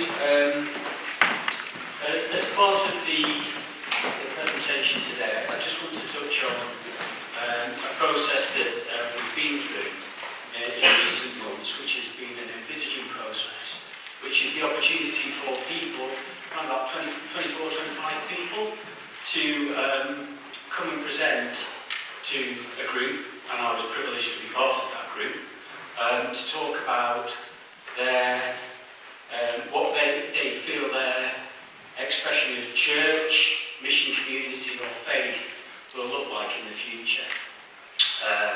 It was a hugely rewarding process to go through, and what that threw up was the vast array of various forms of churches, forms of faith, forms of mission community that there are across the county and across the diocese, and that's to be celebrated.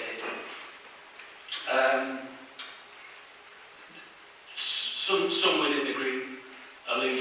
a garden analogy, and that's the possibility for various plants to flourish in various ways alongside each other. And some may feel that's a little laboured, but I like that vision. I'm delighted to say that we're going to be joined now by 3 people who took part in that envisaging process. So first off, we've got Cameron Butland, who wears lots of different hats, but we'll be talking in the next few minutes in terms of the Cumbria Ecumenical Spirituality Group. We've got Maddie Simpson, who's currently serving her curacy at Ulston Parish Church, and we've got the Outdoors and Education Pioneer enabler, Paul Rose, who's kindly joined us. I had hoped that Mandy Jones, who's a pioneer minister in Kells, could be with us, and unfortunately Mandy's poorly, so prayers are with you, Mandy. We hope you recover well. So if I could ask the 3 of you if you could join me, and we'll play a bit of Pass the Mic.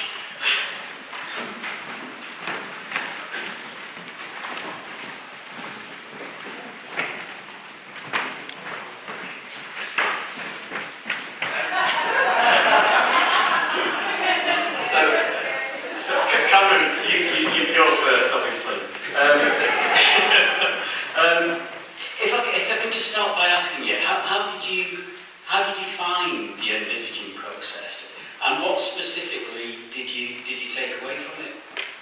I was very surprised to be asked, to be honest, to contribute, because in many ways I think what we do in spirituality across the county is really the very far end of the spectrum. If you have any, what do you call it now, time-honoured, somebody has to explain to me what that phrase means, because I've no idea.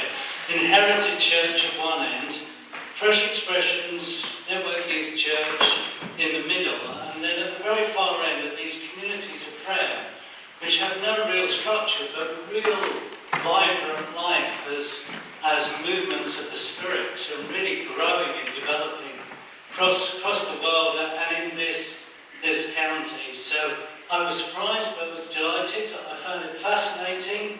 It was slightly bizarre because it was part of the under the COVID guidelines. So there were some people in the room. There were lots of people on the screen behind me, and their voices were coming from somewhere else in the room. So I was completely disoriented most of the time talking. But I found the questions really good. I found the discussion really helpful. I'm not sure what I've contributed really. Same question?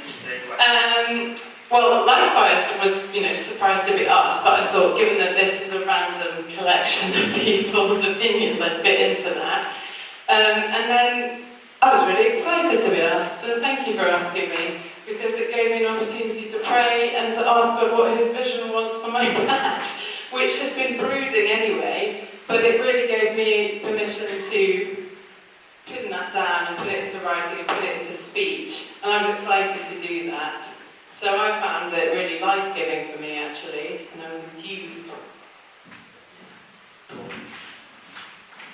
I really enjoyed the process. There was something about having to stop and ask some of those questions about what it meant for us as a quite alternative setup to be church. But there was something about it being quite validating as well, actually being asked by the institution what this group that could very easily slip below the radar, what they were doing.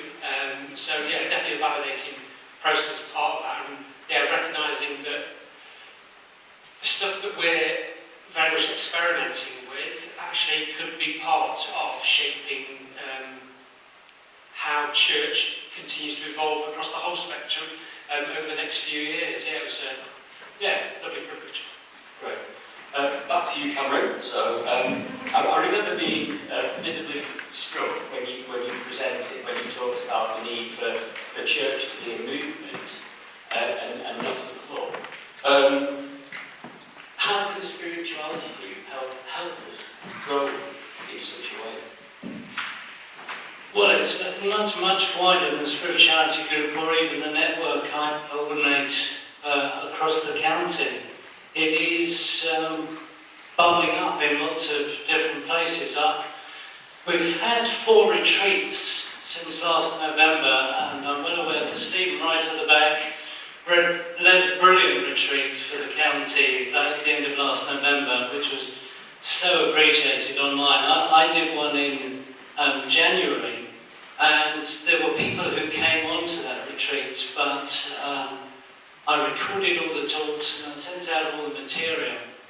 And there were as many people who didn't come on the retreat that did it themselves in their own homes over the weeks that followed.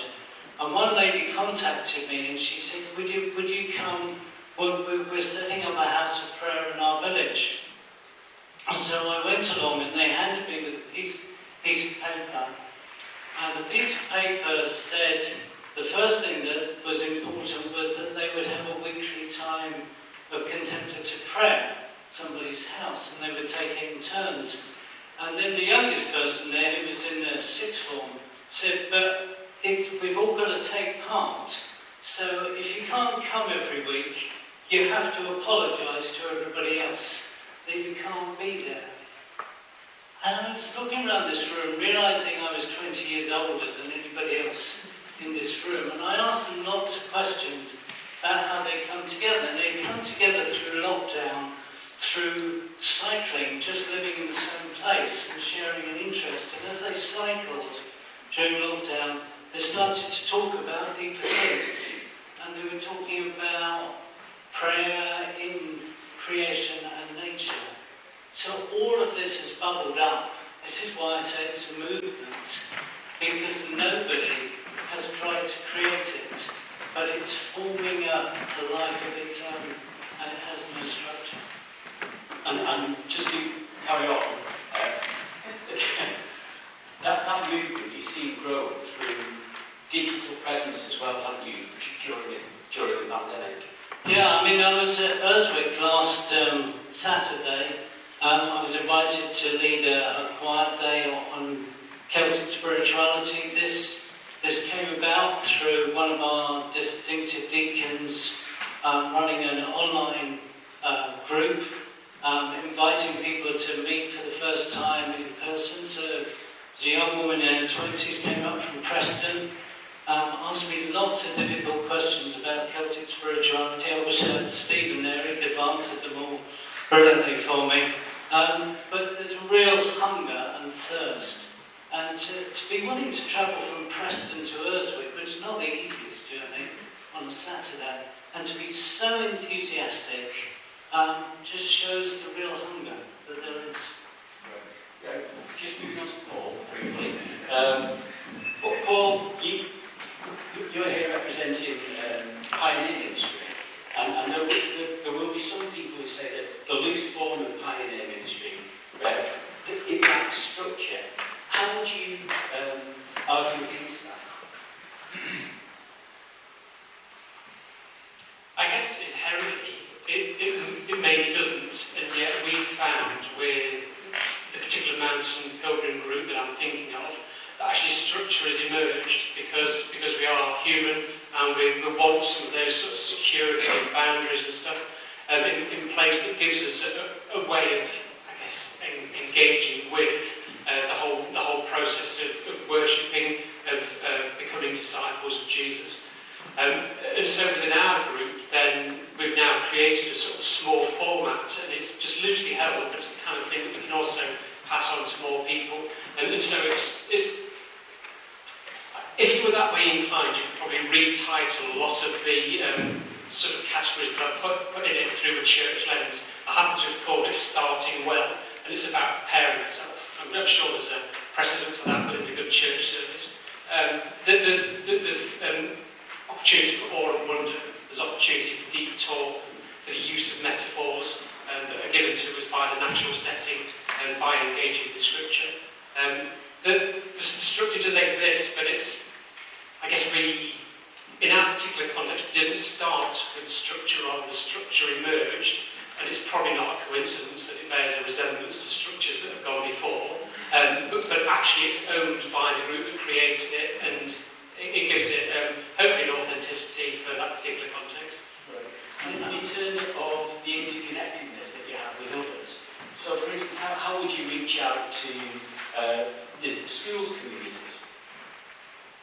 Yeah, so I guess the format that I've just referred to, it's something that can be used in a whole bunch of different contexts. It's emerged from ours, but we're now speaking to schools about using it in their context.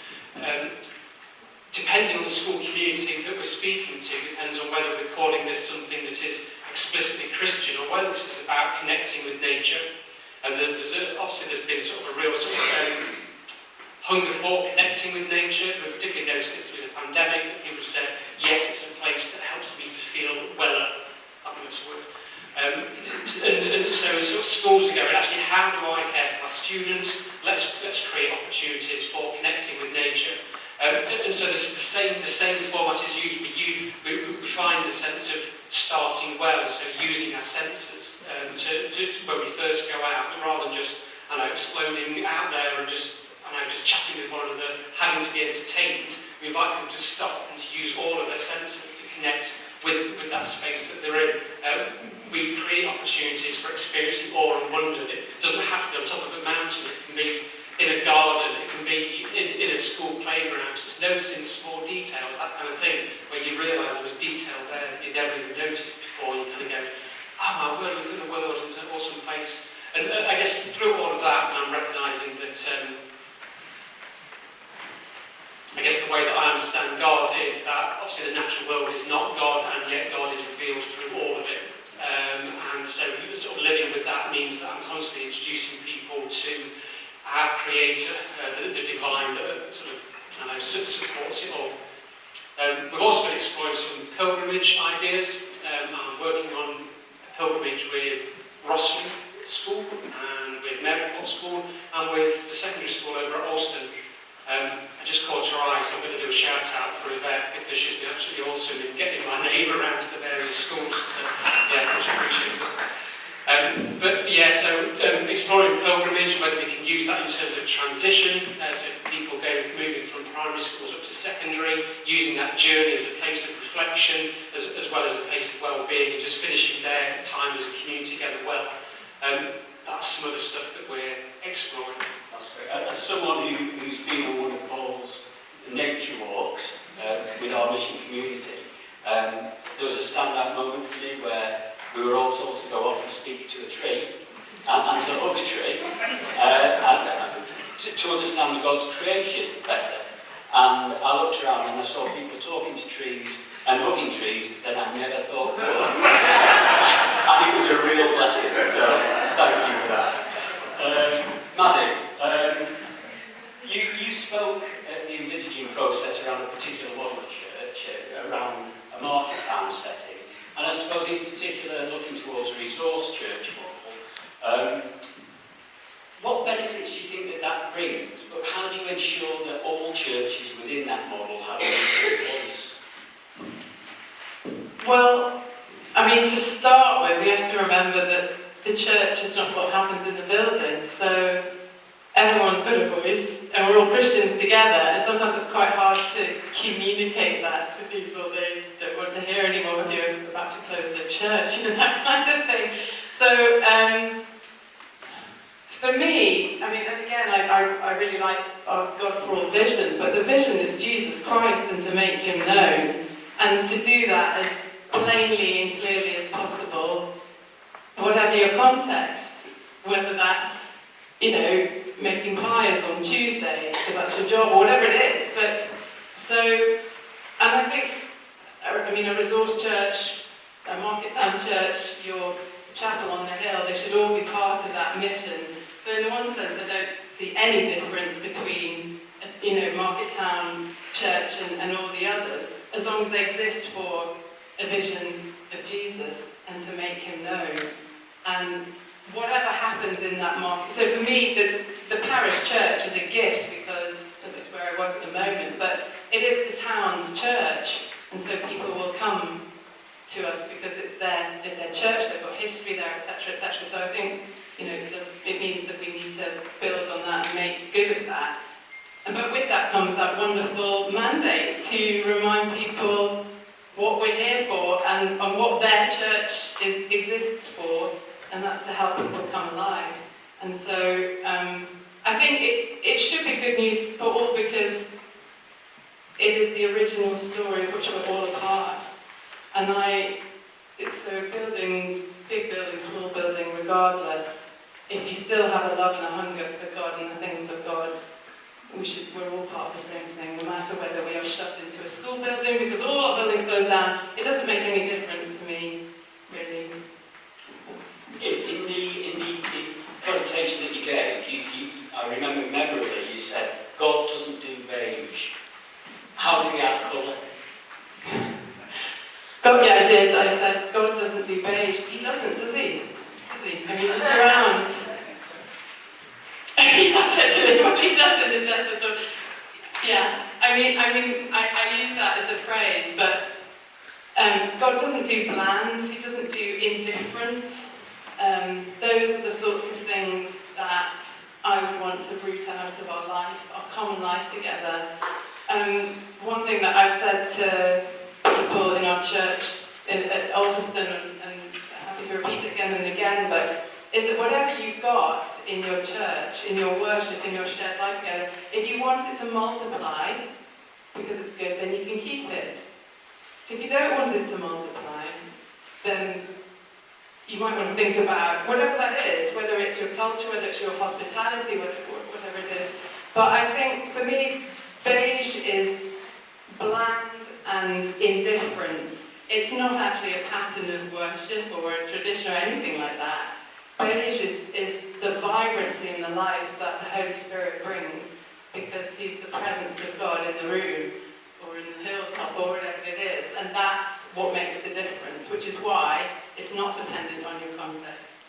It's you and your relationship with God. I heard somebody at a conference I was at recently put it like this, James Aladiran from Manchester, and he said if the quality of your spirituality in your home, as a parent or as a human being, if your relationship with Christ isn't that good, or your spirituality isn't that life-giving, you want to think before you export it.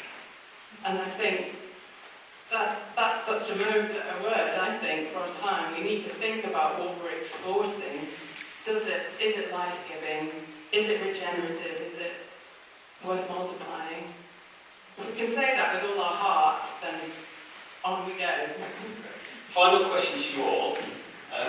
Sorry, can I just say something for Maddie? The thing that strikes me, the groups of people I see and come to the days, is their enthusiasm, their vibrancy, their willingness to know more. And it reminds me of a phrase of John B. Taylor in that great book, The Go Between God, about the Holy Spirit, when he said, God doesn't care. I acknowledge I'm saying this, looking like this.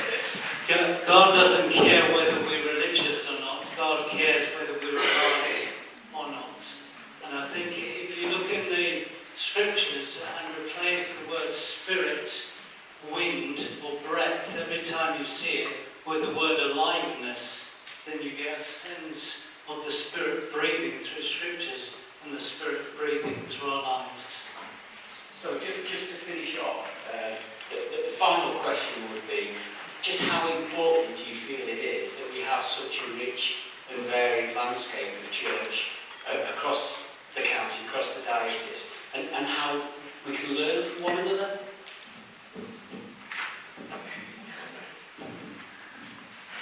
Just thinking about the whole aliveness thing, I recognise that the reason that I've helped to found Mountain Pilgrims and now working here is because the mountains are the place where I feel most alive.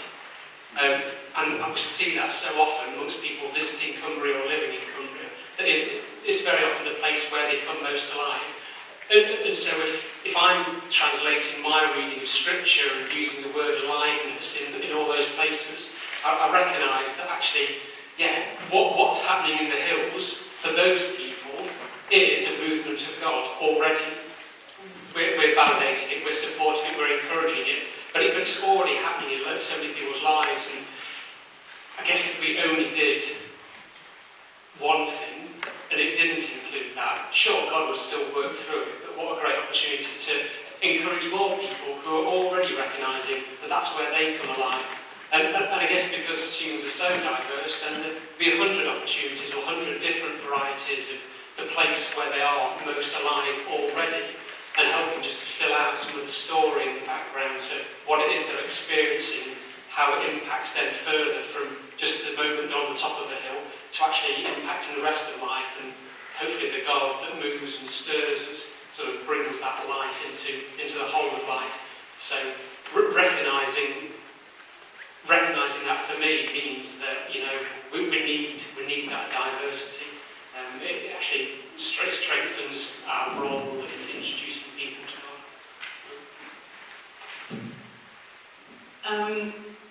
It's important to follow what God has called you to do or to lead, isn't it? To be given permission to explore that.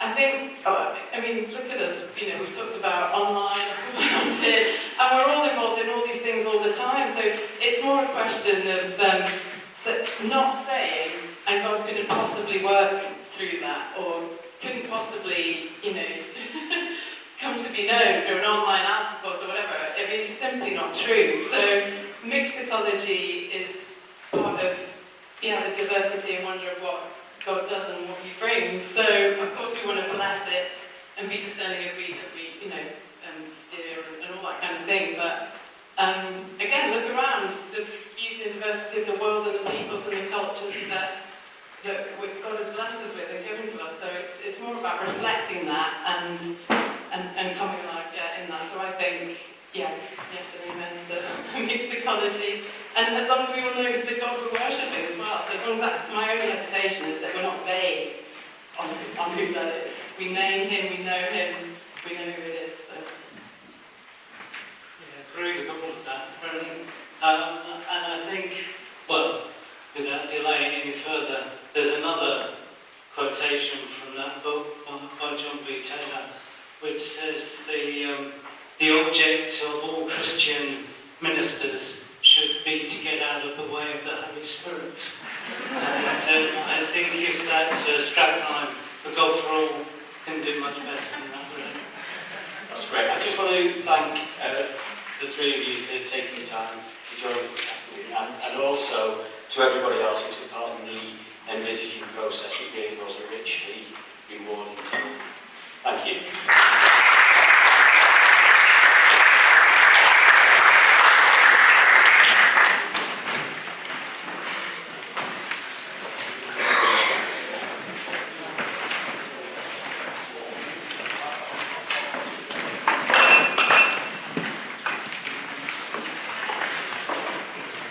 We are running a bit short of time now, but does anyone have any burning questions for Bishop James?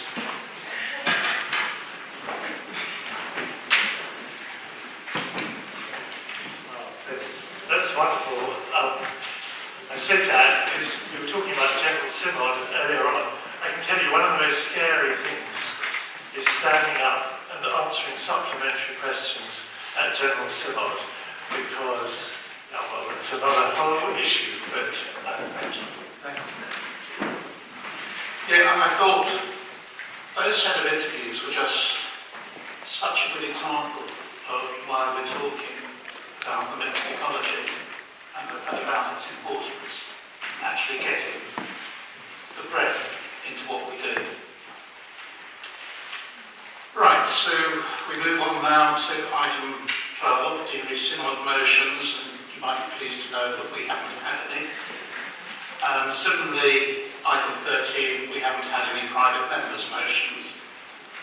So this brings us on to questions.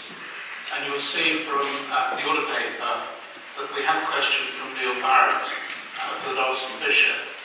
And Neil asks, what support is the Diocese and DBF offering to parishes, particularly small rural parishes, to help them achieve the Church of England's target of achieving net zero carbon by 2030?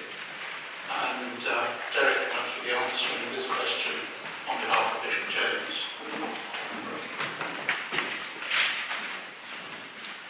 So, you know what the question question is, in response, there are a number of ways in which we're offering support. First, our Diocesan Environmental Officer, Richard Waller, who's a volunteer but is handily senior academic at Keele University, senior geographer there. So Richard Waller and Anna Newlove, who's our Environment Officer, are there to provide advice and support to parishes. Parishes can get in touch with them if they have specific questions on achieving net zero or are planning a project and would like support. So there's an immediate offer there of help. If it's the case that parishes considering a building project, the DAC, which we've heard a little bit about earlier, can provide early advice on that. In terms of more general support, there's a page of helpful resources, which is capital H, capital R, but they are helpful resources on the Diocesan website, and that's regularly updated, and it includes national resources which parishes can make use of. And particularly in that respect, there's an energy footprint tool that parishes can use, and there's a thing called the Practical Path to Net Zero checklist. And both of those help parishes understand where they're starting from and what they can do in ways that are appropriate for their particular context. We've also hosted 2 webinars for church members, one just this week gone and one about 3 weeks ago, which were attended by nearly 100 people in total to help share ideas and get them started. And then we've got the Diocesan Environmental and Net Zero Working Group, which is looking into other possible projects to support parishes, which include things like working with a partner potentially to deliver solar PV across appropriate church and church-related buildings. And then finally, financially, so what financial support could be available. At the moment, the Parish Property Fund makes small grants available to parishes to improve their church buildings, and in this context, improvements could include some measures to achieve the carbon neutral target. And also financially, we are lobbying church commissioners about providing some financial support in their next triennial funding settlement. I think the financial dimension of it is going to be a really tricky one, because as just in terms of the DBF, as Jim mentioned earlier, if we were to start now with our parsonage houses, we could spend over £100,000 on each one, and fairly confidently achieve net zero housing stock, but we probably have to put between a third of the entire Diocesan budget over the next 5 years into that to make it work. So I don't think it's just about throwing money at the problem, it's also about thinking a bit more creatively around it. But finance is going to be a part of it, and we're going to have to be realistic as individuals in the church and in our own lives, as church communities, and as a nation, that if we're serious about achieving net zero target, whether it's by 2030 or 40 or 45 or 50, it is going to cost us in some way or other, and I think we have to accept that's the case. So I don't know if Neil wants to follow that up with a supplementary. Thank you very much. I think it's really good to have these questions because it tells us what members of Synod are interested in, and it keeps things like this on the agenda. Yeah. With permission, I might actually just add something to the answer that we've just had, because Neil in his question particularly mentions small rural parishes. Now, I'm one of the 2 lay members of General Synod who sit on the Rural Committee, which, among other things, is responsible for the faculty jurisdiction rules and for the rules that have just come out to make it somewhat easier to move towards net zero and more difficult not to. As part of that work, we were heavily involved. We were working in very close cooperation with the Church Buildings Council and the people leading on the church's moves towards net zero. And I was actually very impressed by the depth of their understanding of the problems that we face in doing this and their nuanced approach to it. They're very keen that interventions should be proportionate. In particular, it's large churches with things going on through the week that we need to concentrate on.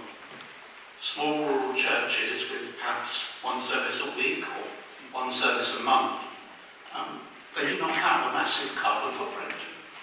The carbon footprint for churches is concentrated on only some of our buildings. Now, at some point, they won't be able to replace their current fossil fuel boiler by another because they won't be available. So they do need to be putting plans in place, but actually persuading small rural churches to switch is nothing like as high priority as larger churches. So I think it is just worth bearing that in mind. If I might say so, I don't think that's any excuse for not doing anything.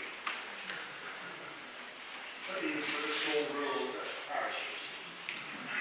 Yeah, if they're able to actually make that switch early, fair enough. But if they're struggling, and one of the things that is unknown at the moment is what is actually going to be happening in terms of things like new fuels.